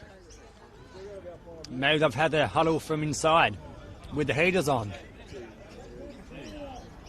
And interesting, the moment there's no one on Port Noarlunga's bench. I think they're coming now. I hope there's someone coming on Port Noarlunga's bench. Tyler Hathaway's they are a walking couple in now. Okay. He is the sole man. Yeah. So both teams have 3 on the bench, both down 1 from their starting 22. Okay. I think everybody's here. I think we can start. A lot of confusion. Should check the AFL scores as the ball gets lifted. I will have those AFL scores for you shortly. We're getting ready here, and Phil Herden is going to kick us off. All right. Thank you, Ollie. And so Port Noarlunga started with 17 on the field, and Ian Cullen just did them a solid and waited. That's got everybody up and talking. Now we're ready to play, Phil. Okay. So Richard O'Grady's he was really late joining the action. He's on the bench now. So, yeah, Port Noarlunga said, okay, 3 on the bench, and I kind of worked on the same theory, except O'Grady was still in the change rooms, which meant they had 17 on the paddock. We are underway. Yeah, this is a game that's had a little bit of everything. As Kapler gets the clearance, Port Noarlunga in the blue and white heading to the left to screen, Cove in the red, blue and white to the right. It's with the debutant, Euston Fitzgerald, on the edge of 50. Winds it up to the top of the square. They fly. Hallett Cove are lucky because they were holding the man in the goal square. Umpire didn't notice it. Roach with the handball. Pushed out towards half-back and away they come, the Cobras. Mark's taken really nicely along the outside wing in front of Manapple Courts. As you said, Phil, it's sort of overcast, and Richard O'Grady's finally popped up in front of the bench. So I wonder if... he stares at us too. Because the siren went and then we didn't ball it up. So does that mean that's when the time clock started and the first minute was 1 minute and nothing? Yes, okay. I think so. The umpire didn't call top line. What did he call off? And the umpire says, did it say ball up? Not saying anything at the moment. Holder's got to get to his feet. He's the man who just flew there. And we're going to have a ball up, Phil, unfortunately. Wow. It was a great effort for Riley Holder. Going to do the rock work now. Takes out. Handball's on. He's a big body boy. Note to Josh, please put that on the highlights, even though it wasn't a mark. 13-point margin at Marvel Stadium between Carlton beating the Gold Coast Suns. Essendon and Hawthorn have just kicked off. Meanwhile, the tap down, the shot on goal, courtesy of Jake Wigsell. has missed to the left-hand side. It is the first score of the half. It'll put the Cobras 6-9-45. Port Noarlunga 5-6-36. 9 points the difference. Cockledovers will bring it back in. That's a huge kick. You'd think actually there's a wind advantage to the north. Pretty sure there isn't. That's come all the way out to the interchange gate, which I will confess is not on true centre wing. That's the Rucks. Wordsworth, who's got a goal. Tap down to Thomas Simpson, who I've been impressed with, Ollie. I've been impressed with him too. Had a really good goal, as he mentioned, from 50. Done a couple of nice stuff around the ball as well. Free kick's coming here. It's heading the way to Port Noarlunga. It's against Riley Holder. So I was playing for South Reserves last week. South Reserves not playing this week. There's no men's action in the Sandful. And given that he's been playing all over the place, already played 2 games for the Cove, it wasn't an issue coming back.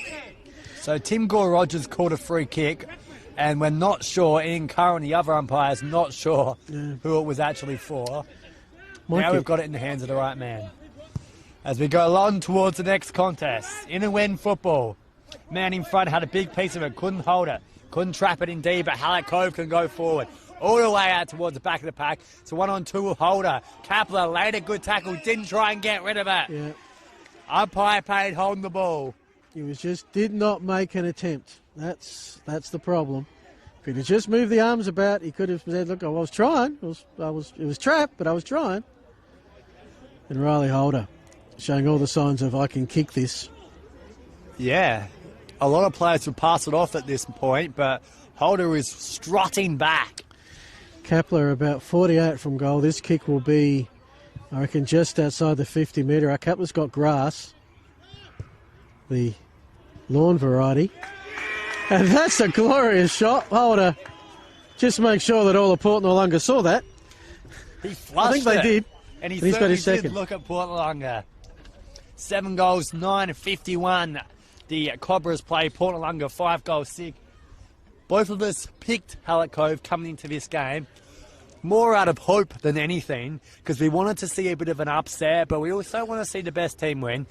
I think that upset is well and truly on the cards now. Well, yeah, part of it's a little bit like that, because Cove have pushed Flagstaff to within 7 points, late in the final quarter. I saw the game against Christie's that ebbed and flowed. They lost by just 1 point. And then 2 points to Ranella last week. So they're due for a scalp, and well, they haven't got it yet. It's only a 15-point margin, but they've kept their noses in front now for a fair while. Simpson got the handball out, just to the way to Haynes. Inside forward 50 they go to the back of the pack. Mark is Galley. Port Noarlunga are dead silent, but Hallett Cove fans love it. And Galley can wander back here and kick his third. Now he's going to kick into the breeze. He's pretty close. Which in itself, I mean, distance is not a problem. And the breeze is not a gale at the moment. So we do have some interchanges happening. Ortman on for Stewart. Which goalpost should he aim at? Right-hand goalpost. Far goalpost. Bring it back in. Breeze is blowing into him. Galley's going to walk in for 2 in a minute.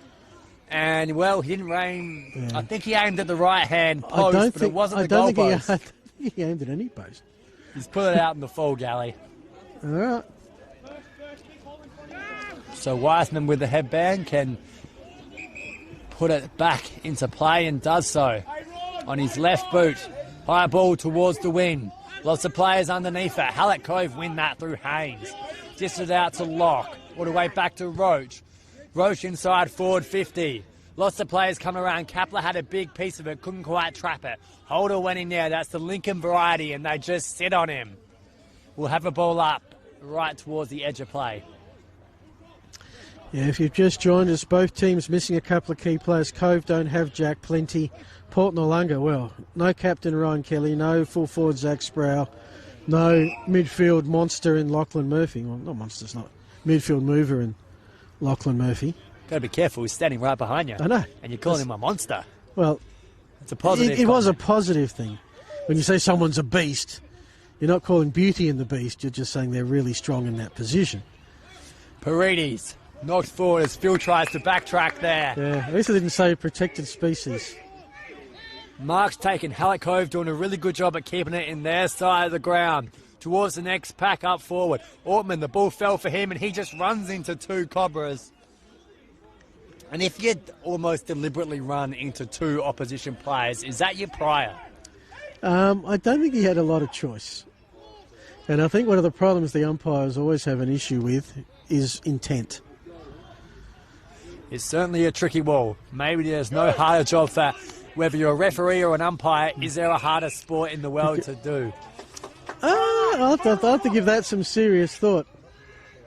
Oh, Paredes tripped, and the umpire saw it too. Down the field free. Paredes was tripped as he kicked it. I think actually being a soccer referee, and I've done it at kids level, is pretty tough. Especially when you're the only man out there. Because, well, one, you don't really have much of a team. You have lines people to help, but the other thing is that if you make a decision and it results in a goal is so massive in soccer.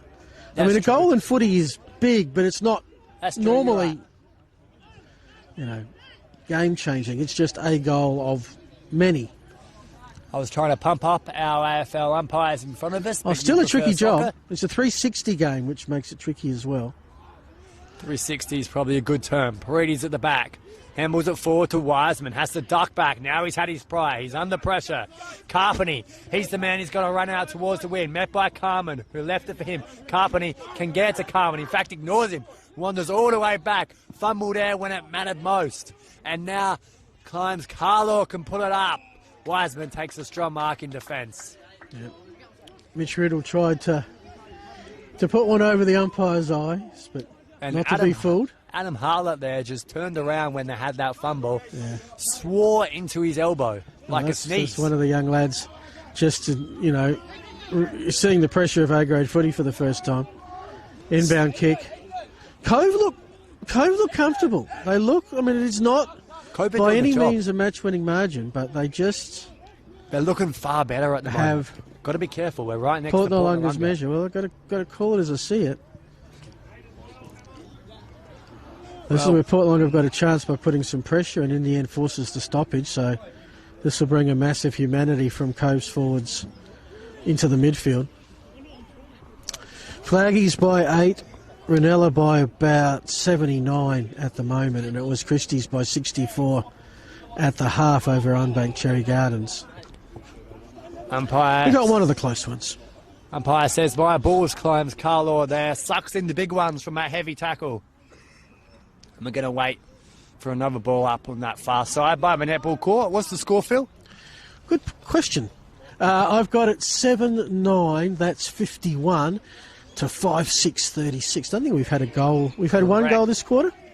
We have had a goal. Came from Riley Holder. Yeah, that's right. I know it's that's right. The I one. saw it. And only how long have we gone for? We've gone for 10 minutes so far in this premiership quarter, they call it. If both teams can play finals, if they play at their best, who knows how far they could get. Definitely for Port Noarlunga, who of course are the reigning premiers, pushed out towards Simpson. The two that will meet in the elimination final. You think the Cockledivers will be one. It'll be either them and Christie's or them and Cove. I think Port Noarlunga are pretty much firm to finish fourth. So if Hallett Cove can win this game, that would cement it pretty much. Almost. Port Christie's fans aren't liking this. As a free kick's paid and the way they go, the Cockledivers one-on-one, Roach sort of holding still, gets the free kick. Umpire was correct decision there. So Steele waits for the ball to come back and players are going to flood forward. Port Noarlunga after this have a trip to Ironbank, home against Flaggies, a bye and Aldinga. So you'll say there's at least 2 wins in that. And I think we'll be there when they host Flaggies in round 16. So Port Noarlunga home for September, we assume. Hallett Cove still well and truly up in arms. Still from 50, dead in front. Players know it's going over their heads. In fact, it's just a minor score pushed off to the right. 11 minutes gone. It's 51 plays 37. All right. By my maths, 14 points. It's been around about the highest. It's sort of been between 8 and 15 has been as we have an interchange. Ryder Evans off and coming on Preston Riddle. My goodness, there's Riddles everywhere. Got to keep an eye on Preston Riddle. In fact, don't need to follow. Maybe Josh should just follow him because we know the ball's just going to be wherever he is. Yes. You'll want to watch the ball, stay on a Riddle. And we'll kick it out here. Out towards that wing side. Mark's taken from Wilcox, not a Riddle. He's letting the team down now. Okay. All a Riddle at heart, maybe. Wilcox runs off his man, centres the ball, finds Wiggsell. He's a dangerous player when you give him space, which he's got right now. Finds a target further upfield. He's almost back for the 1-2, but won't go to him when you got Riley Holder to shrug off the opponent. Snap around the body! Goal You class. can hear the cheer for Riley Holder. Oh, and it's some extracurricular activities. So Holder's kicked his second goal of the quarter, and this game is really getting out of hand now. Melee's been called by the umpire, which means there will be fines to... Yeah. I'm not going to say to which club, because that'll be determined later on. Well, we were just watching the goal umpire and missed whatever started that. I know Riley Holder sort of picked out Port Noarlunga's bench when he kicked his last goal. He did. Maybe he picked out someone else who took umbrage at that, and it was on. Maybe. I don't know. 8 goals, 9.57. That plays 5 goals, 7.37. It's a 20-point margin, equal highest of the match. Have we been at 20 before? We have. Because Okay. remember you said, I think it's 20 points. Yes, it is. Yeah, okay. It's all in front of Port Noarlunga now. Fans behind us are screaming at Billy Cook. Poor man, calling him soft. As the I ball's don't know gonna if be I'd thrown call up. any of these players soft. Some of them might be young. Might not be at their full physical development yet. Big words. Doesn't mean from they're Phil. soft. Haynes forward. Wordsmith there around the football. Didn't do much with it. Did he put himself into the tackle? Ball came out regardless, no matter how it came out. Hathaway just gets the kick. In a win football. Couple of plays around the ball. One is Serge, and that's a nice kick. Bastian Tagali in front of the Cockledivers bench in the southwest pocket. Chips it up. Is there a flyer? No, there's not. There's a hand pass out. The Nines working together. I tell you what, if you're Port Noarlunga, you're feeling just under siege at the moment. They're deep in their pocket. Clearing kick from Wiseman. They need a forward 50. They need a score just to get some momentum back, and they might have a chance here. Picked up by Stewart. Hand passes out to Paredes. Open player, couldn't take the grab. Got hold of it, got the kick away, and it bounces through. It wasn't pretty, but O'Grady has gold. And boy, oh boy, do the Cockledivers need that. End-to-end football. Opportunities for Cove. Comes back to O'Grady. Dropped the mark and should have taken. Kicked the goal regardless. Phil loves it so much he's coughing his guts up. Well, I'm just going out in support of you, Ollie. Yeah, I've been coughing too. O'Grady's got a second. Dynamic duo today. Sponsors, new sponsor, Strepsil. Our commentary sponsor. New sponsor is Strepsil. They're not a sponsor, by the way, folks. But maybe we'll give them a call on Monday if we keep at it. Tell you what, that'd be a great sponsor. Yep. Mind you. We get a free supply. I love a free supply. I suck them down like lollies. Yeah. The netball's off into the background. The girls have started out there. As the ball is thrown back up. Wordsworth underneath it. Abbott was in there as well. I did say Damien Roach was our only bald man playing today, but... Follically challenged, Ollie. Follically challenged. Hair challenged, yeah. What do we want to call him? Abbott is one of them who gets slung in the tackle. Player's going to move on. Umpire didn't pay holding the ball like the crowd wanted.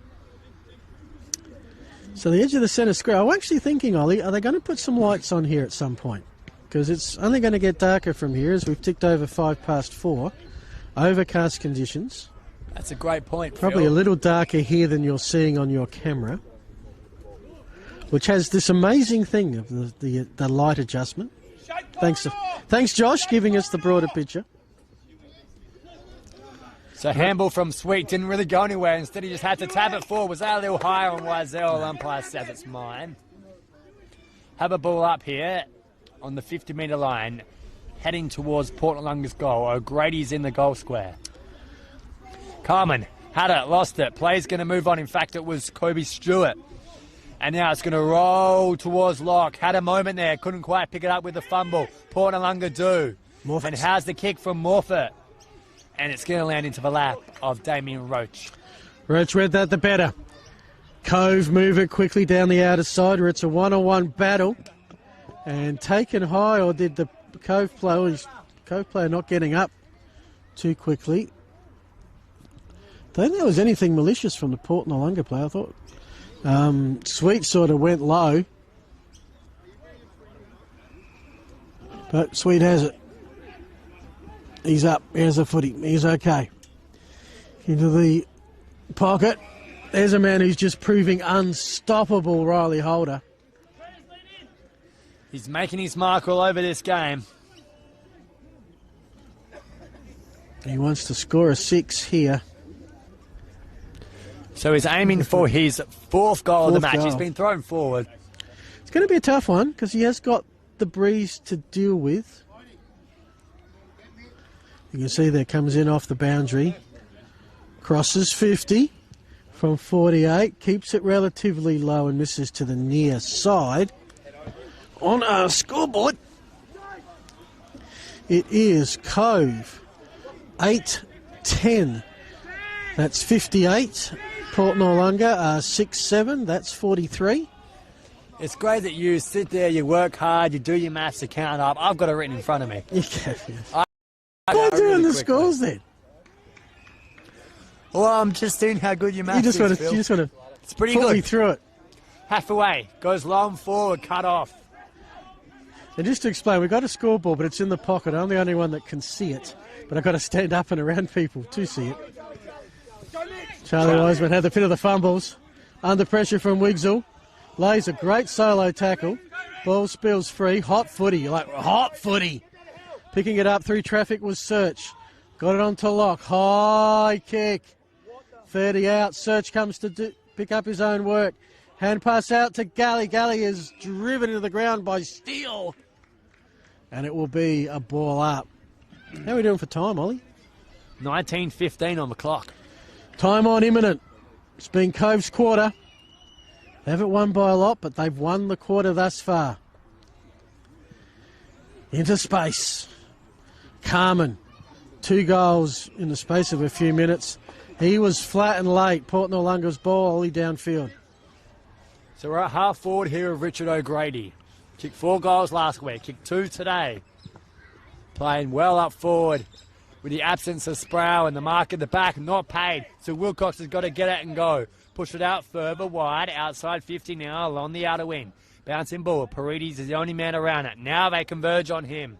Ball's right on the boundary line. In fact, it doesn't roll over. Umpire says it's mine. In fact, no, free kick. I think it was Riddle who had the free kick, and of course we should be giving free kicks to Riddle. This is a mark. He's going backwards. Well, I know Riddle gives them. I don't know about receiving them. Well, he gives and he collects them himself. So same spot where that free kick was given, in front of a netball courts. And along the wing is Holder, and why wouldn't you want to go to Holder? Who gets up, he goes, he fumbles. Drury made a mare of that. Now he's going to find a man to handball to. Does so, gives it to Humphrey. Play's going to move on. Humphrey can get it again. Nice work from Abbott. Has time too. Handballs it along, and chipping ball was pretty average. Put it that way. Back inside 50 for Hallett Cove. Sort of holding each other. Hathaway is the only one who went for the ball. They scream, hold the ball. You can see the Hallett Cove fans in the background as the umpire pays holding the man. Yeah, on their feet in reaction to that decision. Hathaway with the free kick. Hallett Cove cannot believe that decision. Yeah. Pushed out further wide, and away goes the Cobras in defence through Simpson, and chipping ball finds Max Sweet, that is. So Sweet, centre wing, out of side. We're into time on. Cove with a buffer. They've got a lead to try and come home with and see if they can finally win a close one. They actually, round 2, their first game they won a close one, the second game against Christie's. We were here for it by 9 points, but their last 3 games, winnable ones against Flaggies, Christie's and Ranella. lost by a total of 10 points across the 3 games. Galley and Ruck to Holder, who's double teamed. So not Holder, that's Bastian. Noted the haircut now. Wordsworth against Connor Dawkins. Oh, nice move. Except by doing so, Clem's Kyler took on the team. If you're going to produce a spin move, you're not getting rid of the ball, and that will be produced the holding move, but couldn't get the ball to foot, put it that way, as Paredes goes forward. And the man floating through is Mark Carmen. I'm not even sure he knew it was coming to him. It hit him so well, he wasn't ready for it. It was hard not to catch it, the way he just flashed the kick. Okay. So he'll line It is up a 15-point game. 15-point margin, you say, Phil. That's correct. He's going to line up from 45 directly in front to kick his third. Stamp his authority all over this match. Carmen from 45. Kick is on its way, and the umpire says it's to the right-hand side. Minus score for Port Noarlunga. Yeah, the change happening between us. Zach Thomas coming off and Ryder Evans on. Cove ball. 3/4 time is imminent. Inbound kick, Paredes has been good. Sends it back where it came, but it has been marked by Liam O'Connor-Dawkins. Couple of big kicks here for Port Noarlunga. They want to convert one of these. Kicked a really good goal last week, Liam. Was 15, now 14. Could be 8 if this is straight. We're right behind it, filming footy.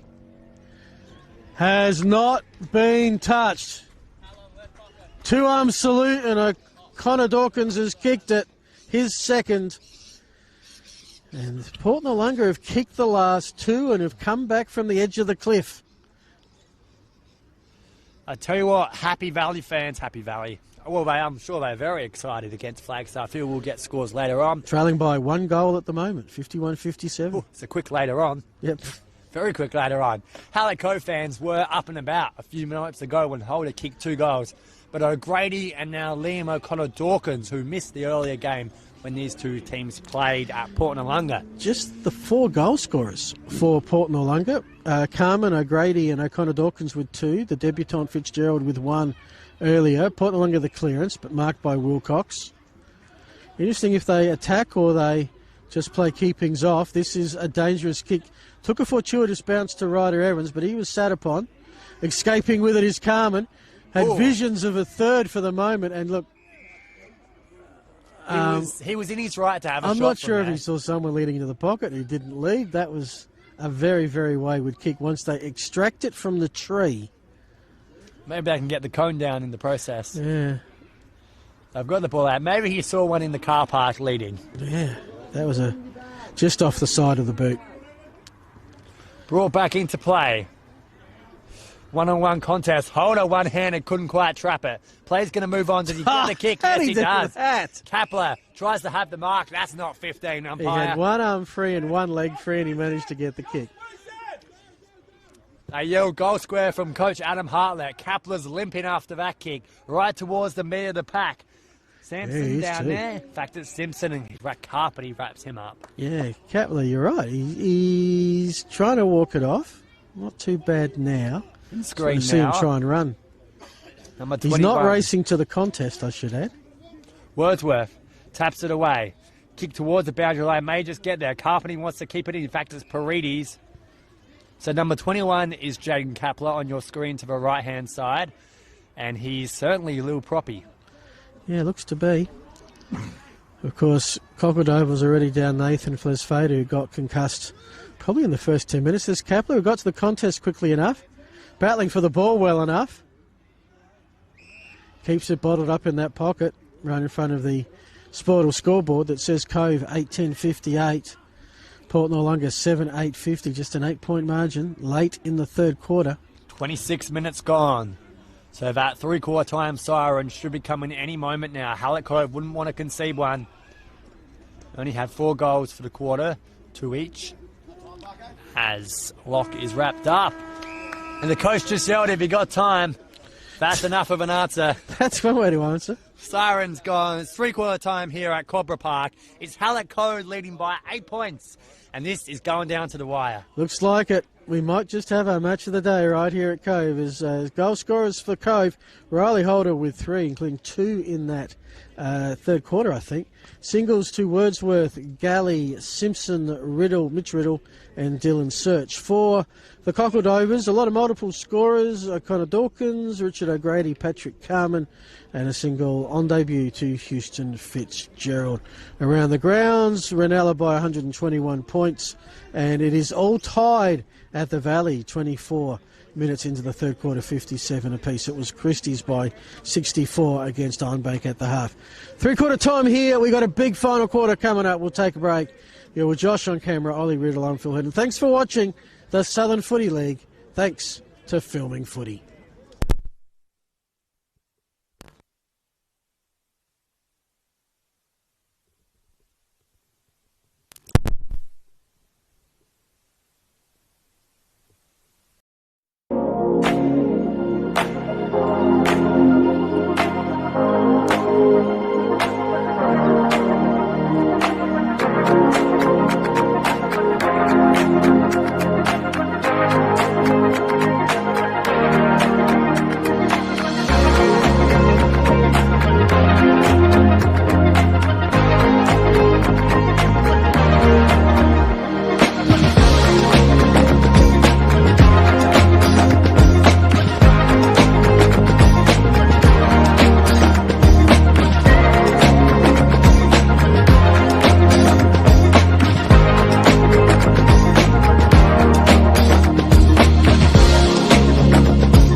Our name is derived from the Greek prefix, macro, large. From the day we were born, this has been a promise for the future.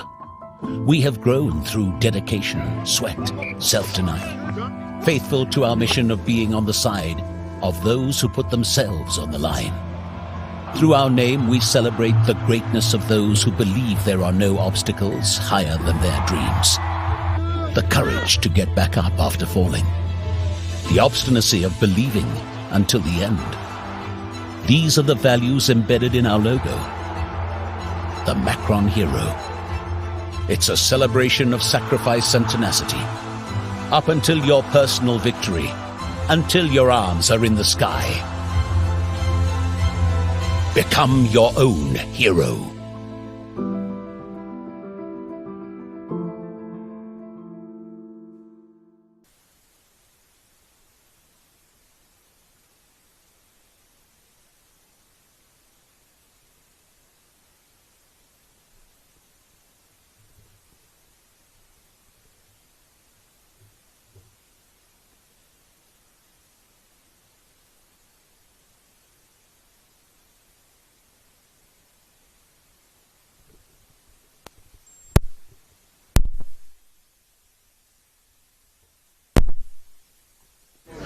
Welcome back, Cove Sports Complex, with the menacing rain clouds in the background. Thankfully, that's the way the weather is heading too, so that's not coming our way. Ground actually bathed in sunshine at the moment. The shadows you see are just the trees lined around the oval. We got ourselves a footy game. The game of the day here, the Cobras of Cove, currently in 6th, looking to stay within range of Christie's with some easier games coming up. They're 8-10-58. Port Noarlunga 7-8-50. Suffice to say, first goal is going to be huge. Cove have led since quarter time when it was all tied up. Yep. And it's been somewhere between 7 and 20 points. And of course, we still have our gear to give out at the end of the match. Do. The iconic Filming Footy beanie and the Archie's footwear to the best on ground. Yet to be decided as the siren blows. Quick turnaround at three-quarter time. We're away into the last quarter. This is what matters most of all. Slide with the ruck tap. Can't quite get possession of it. Stewart does. Away goes Kapler, and the blonde-haired kids push it towards half forward. Mark couldn't be taken, still tries to bust through O'Grady's there in the sunshine. And we'll ball it up. Any key players you want us to watch out for, Phil? Well, I just want to know who's going to stand up in this final quarter, game on the line. You're fatigued, you're down one, haven't had the rotational rests that you would normally expect. You know, Riley Holder, just like that. Been impressed by this young lad and Tom Simpson as well. Gets it across to Zach Thomas, goes to ground, just socked forward again by Simpson. Port Noarlunga now on the turnover. Cook, who you've been impressed with, over to Carmen, who we've all been impressed with. To Steele, you can't miss with those boots and the long sleeves. And in the end, it's going to be Wordsworth who emerges. No one wants to go near him. Through Holder. Hard footy to get by the Port Noarlunga bench. Getting it was Mitch Riddle. His hand pass to Holder goes no further. Crunching tackle laid by Paredes. And Holder, I think, has felt that one. He has. Riley. Right in front of the Port Noarlunga bench, this will be balled I saw an interesting cartoon, but so call the footy, I'll explain it in a second. Holders around the football, no longer up forward.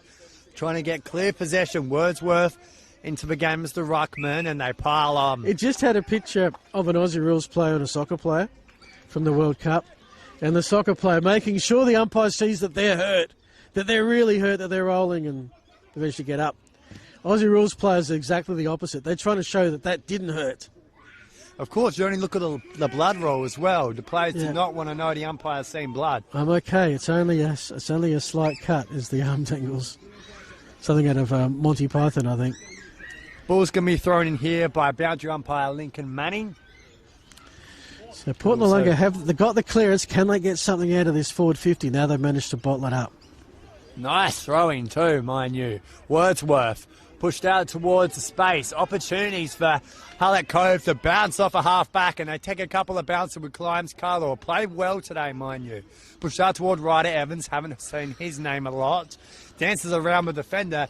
Handball over top to Climes Carlo, who kept running. And the kick isn't going to make the journey to Hathaway. He's going to have to find someone else. In fact, it was close to pushes it out towards the light pole, which hasn't been turned on yet. And we're going to chuck it back in. I think the cloud cover's gone and we've got sunlight for the rest of the day. Though it is already 20 past 4. That was actually well done by Hathaway. He was sort of... he had the half volley to deal with. Could have quite easily bounced around him. He managed to keep the ball low, get it out of bounds, forced a neutral stoppage. Could have been far worse for Port Noarlunga. As the throw-in comes, they'll get a nice clearance. Wordsworth got a mitt to it. Holder almost tackled the player without the ball. Riley's got it back, and now Cove. They've got some run. They've got the kick inside 50, just out of the outstretched hands. Good recovery, though, by, I think that was Bastian. No, it was Galley who made the recovery. Stoppage. Now it's Cove's turn to see if they can get something out of it. As it's Simpson at the bottom of the pack getting up.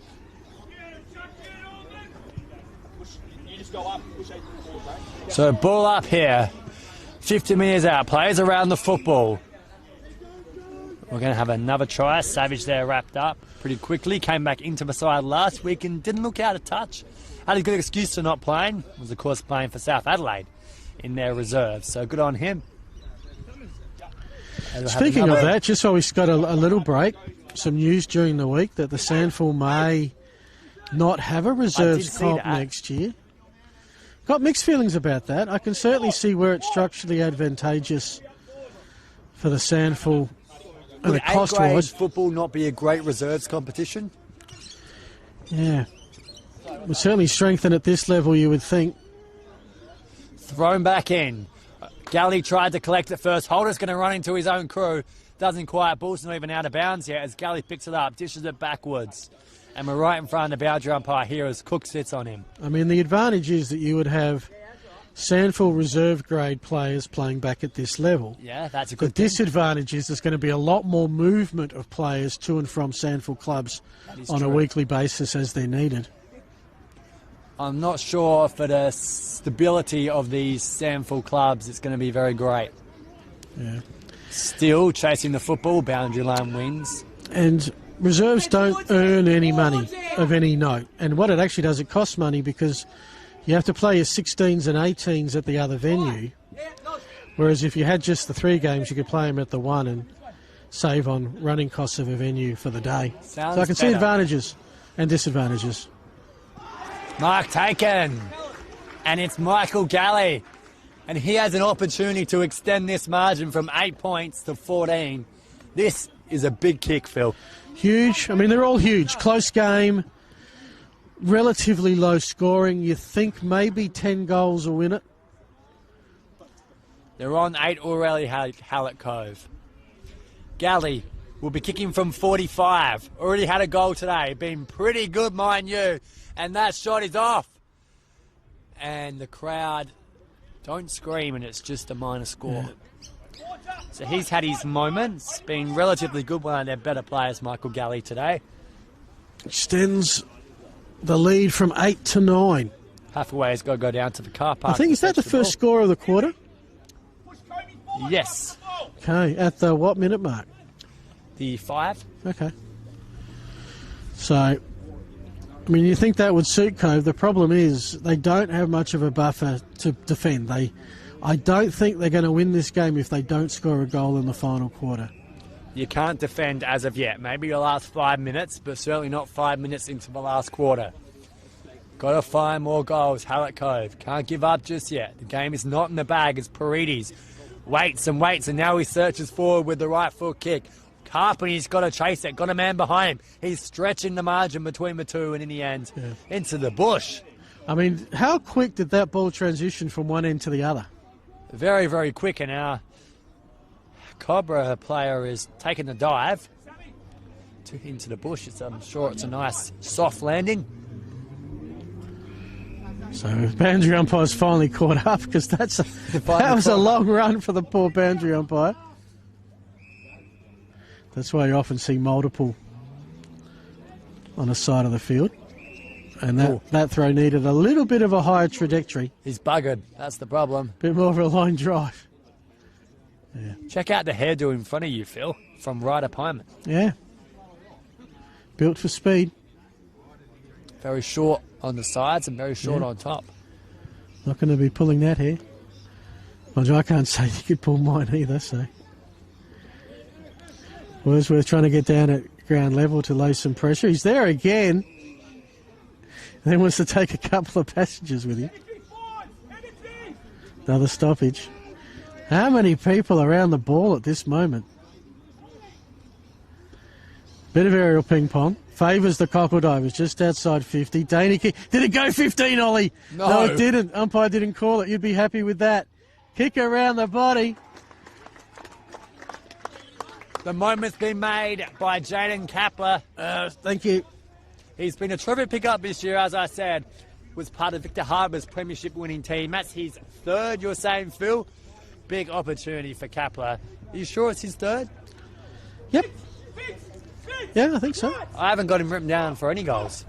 Oh, sorry, did you say Kapler? Sorry. It's his first. I thought you said Carmen, my bad. Okay, not only do I have the optometrist appointment on Monday, I've got to go to the audiologist on Tuesday. Right, when you can. Coach Adam Harlett is screaming from the sidelines. They're going to like that goal, and it reduces the margin to just 3 points. 8.5 minutes gone. Tim Gore-Roger back into the centre of the ground. Spoke to his boss this morning about how to pronounce his name. Turns out the boss can't pronounce his name. In fact, he had to tell us himself as Paredes searches forward all the way towards the goal. It's going to go right. Minor score. And now suddenly it's back to 2 points, Phil. They're coming, the Cockle Divers. Next goal. I mean, I said Cove would have to get another goal. You said so 10 goals would win it. Next goal, well, 10 goals at the moment, I think, is looking pretty good. Wiesel towards the outer wing. Their movement and structure was terrific to begin the second half, Hallett Cove. They're just fading away now. Holder's got a lift. And look at that kick from Cook. Yeah. Off the deck and into the bush. This is where the last few weeks, football at this part of a game is as much mental as it's physically, because physically you're spent. Where's your mental at? And I'm just wondering when Cove, if they've got it this close, have they learnt from the last 3 weeks, or is it going to play on their mind? Oh, big leap from behind, unrealistic attempt. In fact, no free kick going the way of Galley. Or Holder, can't quite tell if that gets Riley Holder. Yep, it is Holder. Holder of Riley, of course, Lincoln's out there somewhere as well. So now this is Galley. Strong hands, so the two of them work nicely together. Being critical so far for the Cobras, who lead today by 2 points. Cut off there. Yeah, Kylan Ortman, courage, because there was a leading Cove player bearing down on that one.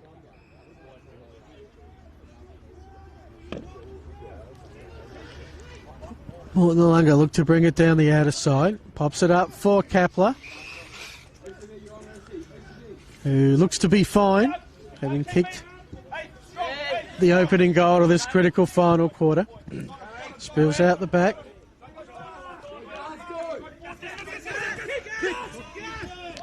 Oh, Carpenter did that so well. Hope you got a close view of that, folks. He just bombed it long to a 2-on-1. Holder's taken the mark. How to create space when there was no space there. But in the end, Holder holds it up. He's been all over the ground. Pushed today. out back towards the inner wing. Fist. Nicely done, and they clap from the sideline. Point footy game. 6 minutes gone, final quarter at the Valley. It's all tied up. And at Aldinga, it's Ranella by 129 points. Ooh. So the boundary umpire is going to chuck it back in. And does so. Abbott at the front. Both clubs have an Abbott. Only 1 point today for Port Noarlunga. Just spiraled around, got the handball out. Was Stewart. Now plays around, they say time for Ty Baston. He did have time, got the kick moving forward. Wiseell's got a chase. That was Wiseman. Lots of players around the ball, and all they come from all angles. Carmen's jumped, and he's down, and he's hurt. Play's going to move on. In fact, a torp indeed. Huge kick. Phil loves a good torp. Love a good torp. Hallett Cove have an opportunity to score here because everyone's still focusing on behind the play. And it wasn't Carmen who leaped from behind. In fact, it was Zeb Sinclair, who kicked 2 important goals last week. Haven't really spoken much about him today, though. Wiseman with the free, comes across the goals, spots up Hathaway. Here come Port Noarlunga, down the clubhouse side, looking for Kapler. Works his opponent underneath the ball. Ooh. Kapler and Wordsworth. That's a bit of a mismatch on a couple of grounds. And right now, they're getting vocal on the boundary. There's 3 very enthusiastic Cockle-Diver players. Can't wait to get on. One of them, Max Crichton, it is on now. Billy Cook and a Phantom 38, might be Zali, is really keen. Kick forward by Clomes Carloy into the pocket. Takes a break, rock over bounce. Who can react to the bounce of our unique Australian rules football? It is the Cockle-Divers with Wiseman. Long, penetrating, clearing kick, finds a target and away. Go Port Noarlunga.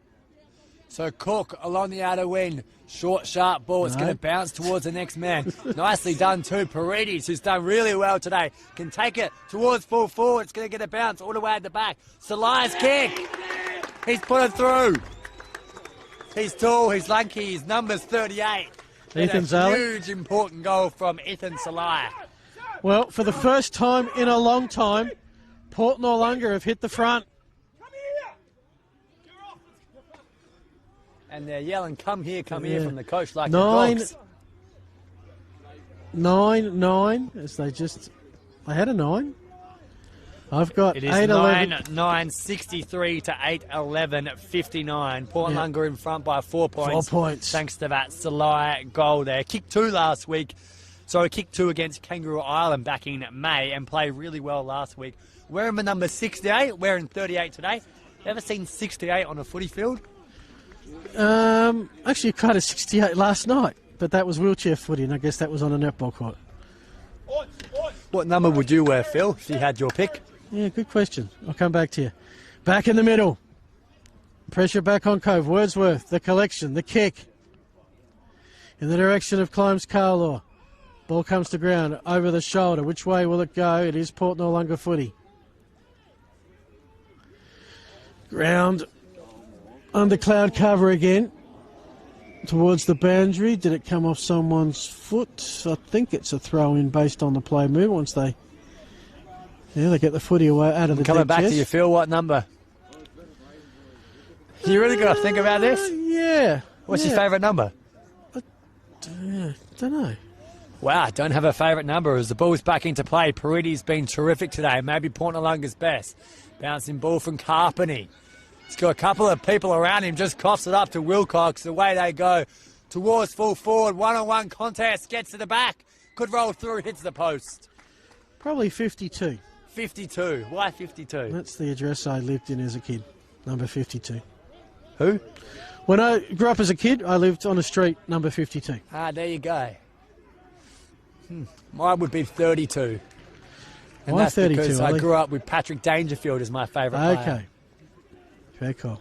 I've always thought of the number 32. That's if we were playing A-grade football. Instead, Yeah. we're on the boundary line. Never had that issue to deal with. I got Holder taking him on. He's ground now. I'm interested about his attempt to get rid of it. I didn't see much there. Attempt to get away, yes, but get rid of it, no. Stoppage is the call. It is Port Noarlunga by 3 points. 8-12.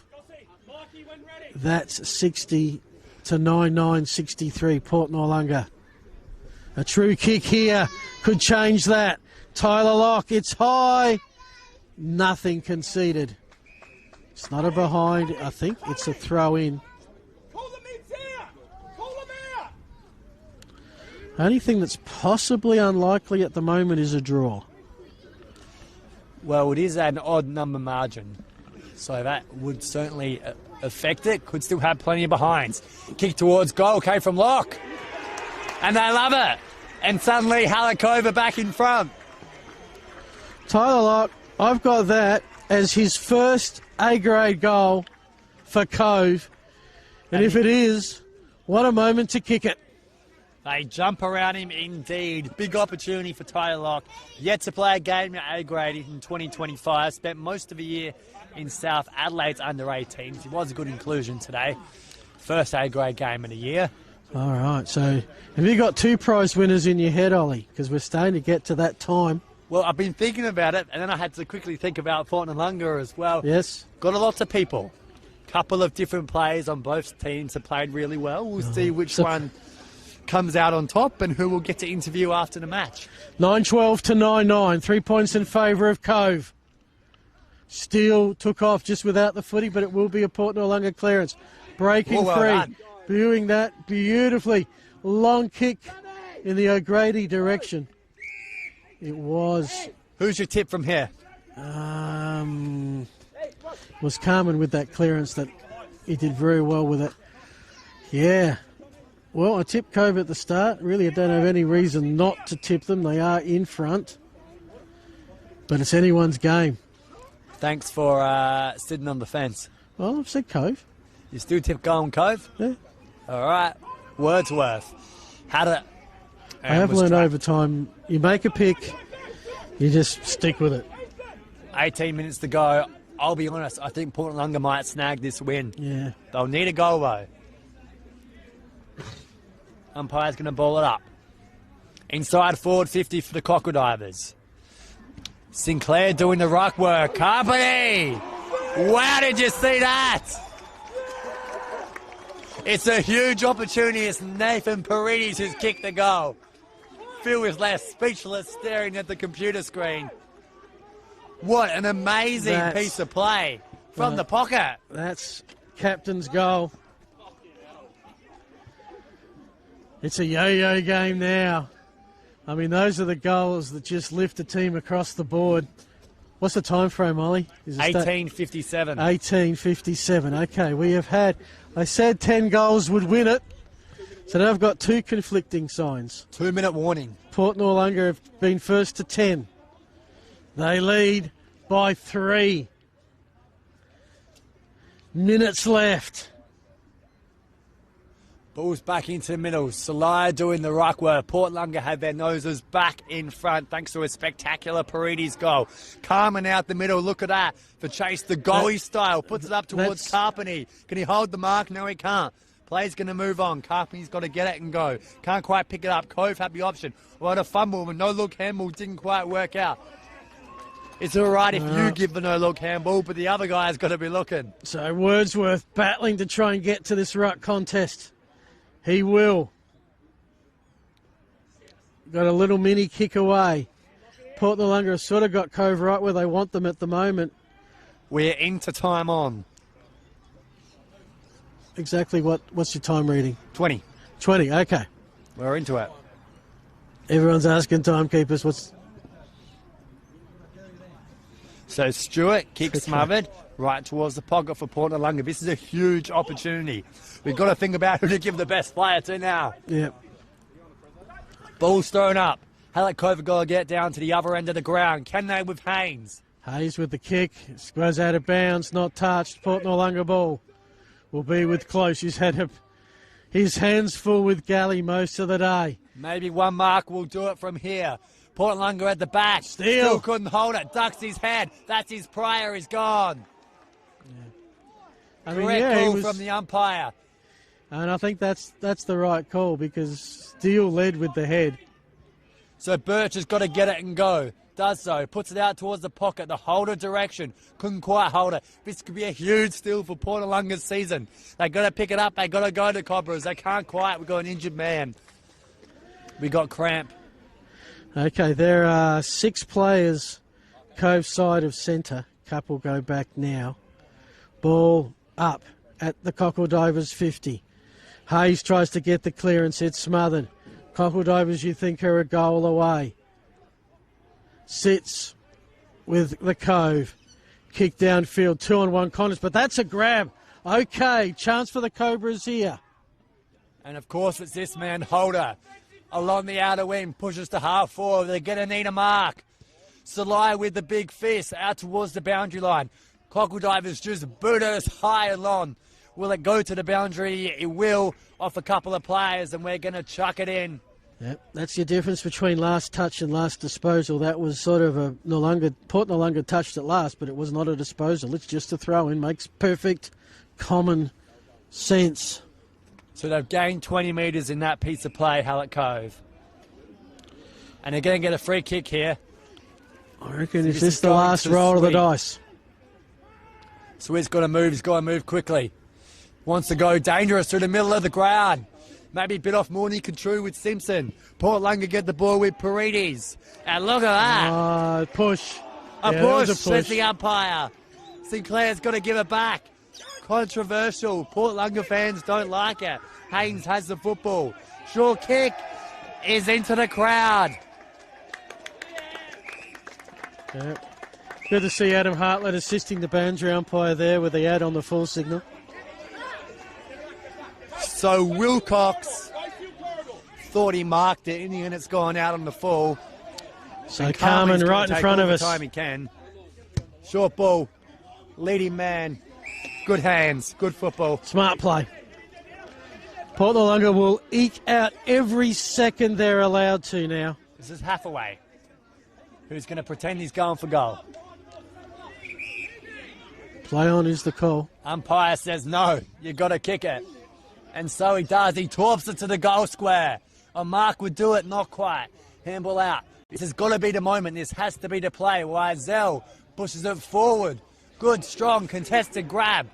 Galley, he's been brilliant all day. Pelham is Holders in defence. Galley's in the midfield. Who's the target they're going to kick it to? Umpire says play on. Galley to the outer side. Finds Zachary Thomas. They're probably 3 kicks away. He's got to go quick.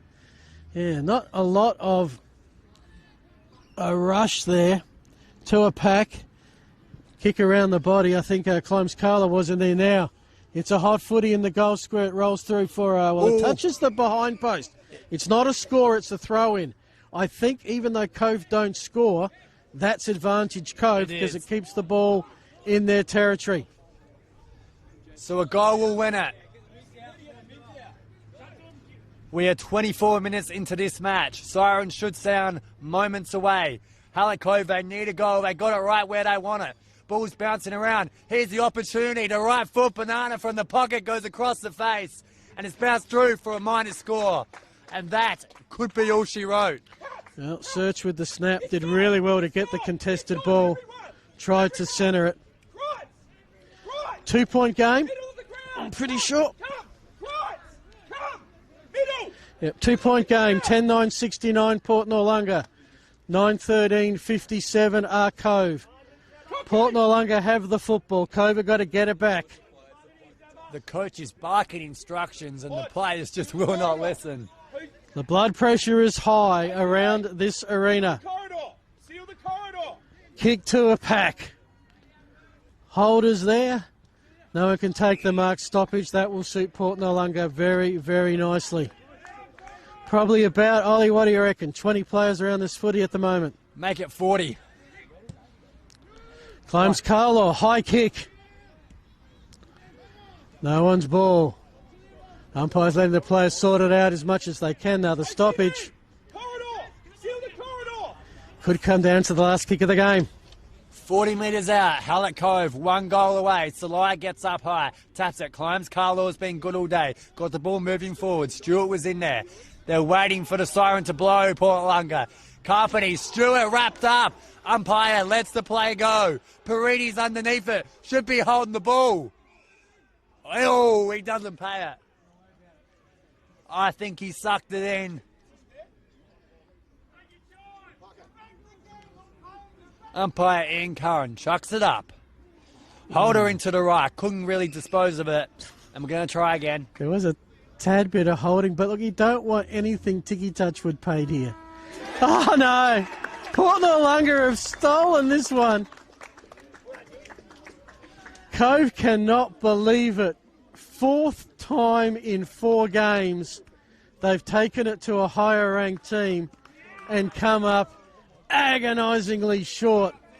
Ollie's off to give away some prizes. We'll hear from Ollie shortly. And yeah, Port Noarlunga, well, I mean, what a win for them. No Ryan Kelly, no Zach Sproul, no Lachlan Murphy. Trailing most of the day, as much as 20 points in the 3rd quarter. And somehow they found a way. Patrick Carman really big in the final quarter. You had some big goals, and in the end it is Port Noarlunga. Well, it's interesting. They've taken down this is interesting. They've taken down the scores before the goal umpires have said that's correct, which I don't think you're supposed to do. Not that anybody doubts that Port Noarlunga won.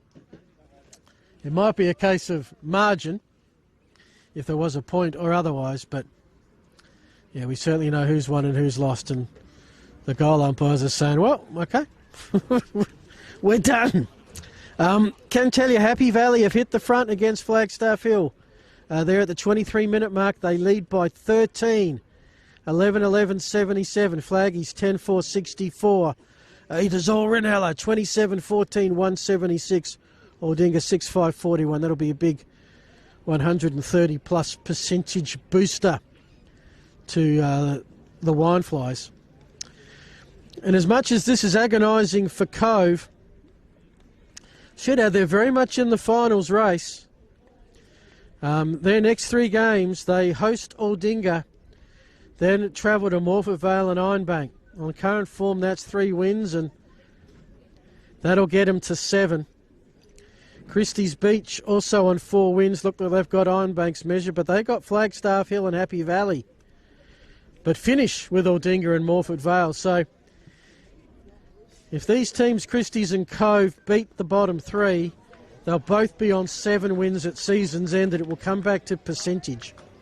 Wow, let's go down to the field to Ollie. All right, Phil, and with our player of the match, Nathaniel Parides. Fantastic goal. Talk me through right at the end in that pocket. It was sensational.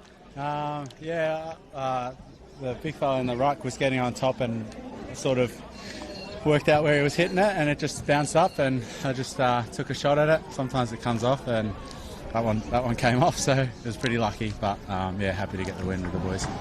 What was the conversation at 3/4 time, even at halftime, because you took your time to come out? Hallett Cove were up, and they were looking very, very good, especially in the 3rd quarter. What's it like to come back, make that big leap back? Yeah, that's a solid side. Cove are fighting for finals, and they've got, I think Riley Holder's the best player in the comp. So they've got some real quality players, and we just knew we just had to fight it out. We've probably got 10 players under the age of 20, 19. Yeah. So it's a pretty young side. So for them to fight out a gutsy win like that, pretty proud of them. So, yeah, we're working, and we've got a few senior blokes, Sproul and Lockie Murphy and Hamish Hartlett to come back in. So, to get that gutsy win with a young side is awesome for the future. How far can this team go this year? There's a long way to go. There's 3 other teams that are on top of us that are pretty good. So we've got a bit of work to do. Hopefully we get some luck with injuries coming back in, and we can. We want to have a crack at a back-to-back, and that's our goal. That was our goal at the start of the year. So we want to think we can do it, but it's going to take a lot of work. Yeah. All right, well done to you. You've won our iconic Filming Footy beanie. Tell you what, it's pretty cold weather. Yeah. You look pretty hot at the moment running out there. The Archie's footwear as well. Well done. We'll get a photo of you in a moment. Yeah. Head back to you, Phil. Thanks so much, Ollie. Congratulations to our award winner. So, 26 minutes gone. Happy Valley look home. They lead Flagstaff Hill by 19 points. 12-11-83. Flaggies 10-4-64.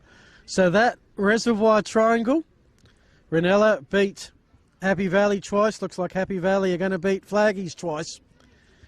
That should set up a 3-way tie at the top, because Ranella is smashing Aldinga by 141 points.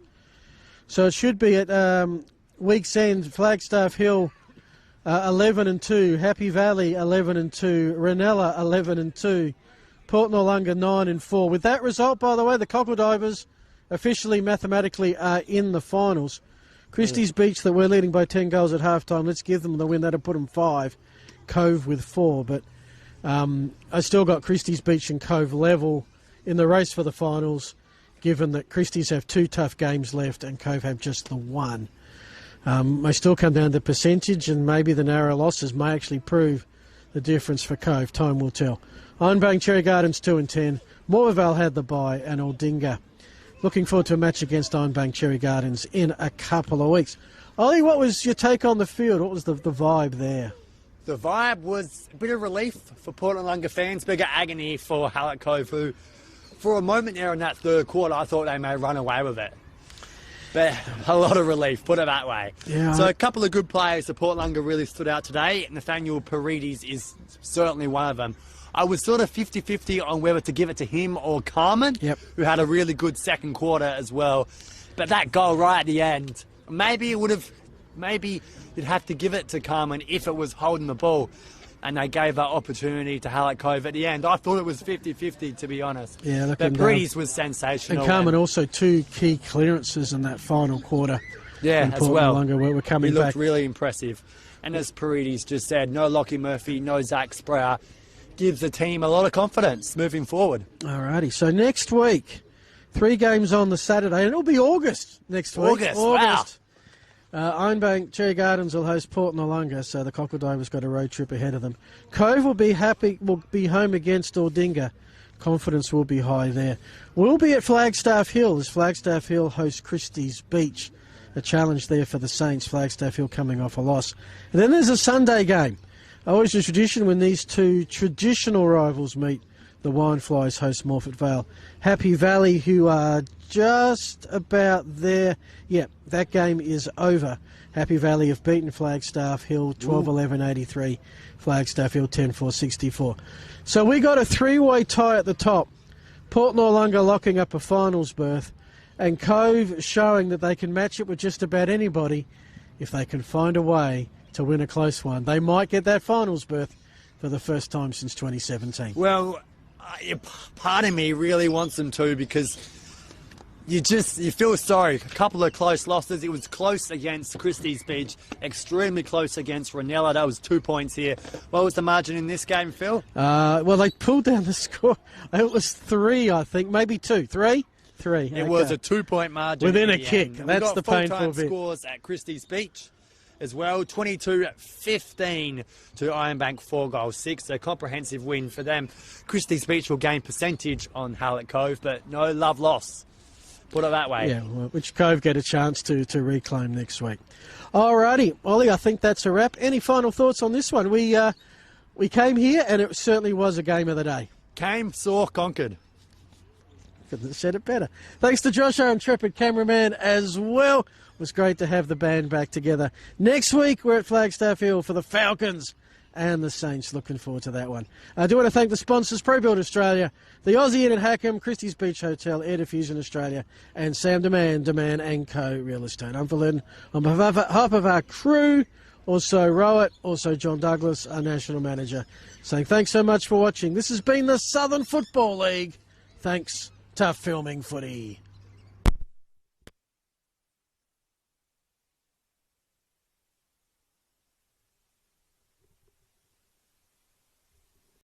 Footy analytics made simple. Improve your team performance with My Dartfish Live S. Quickly tag key games actions during or after the match. Replay moments from the match, frame by frame or in ultra slow motion. Access richer content, dive into detailed statistics and filter what matters most with ease. Create playlists to show problems or areas for improvement, and share them to your team. My Dartfish Live S supports Aussie rules football coaches to optimise team performance.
Our name is derived from the Greek prefix, macro, large. From the day we were born, this has been a promise for the future. We have grown through dedication, sweat, self-denial, faithful to our mission of being on the side of those who put themselves on the line. Through our name, we celebrate the greatness of those who believe there are no obstacles higher than their dreams. The courage to get back up after falling. The obstinacy of believing until the end. These are the values embedded in our logo. The Macron Hero. It's a celebration of sacrifice and tenacity. Up until your personal victory. Until your arms are in the sky. Become your own hero.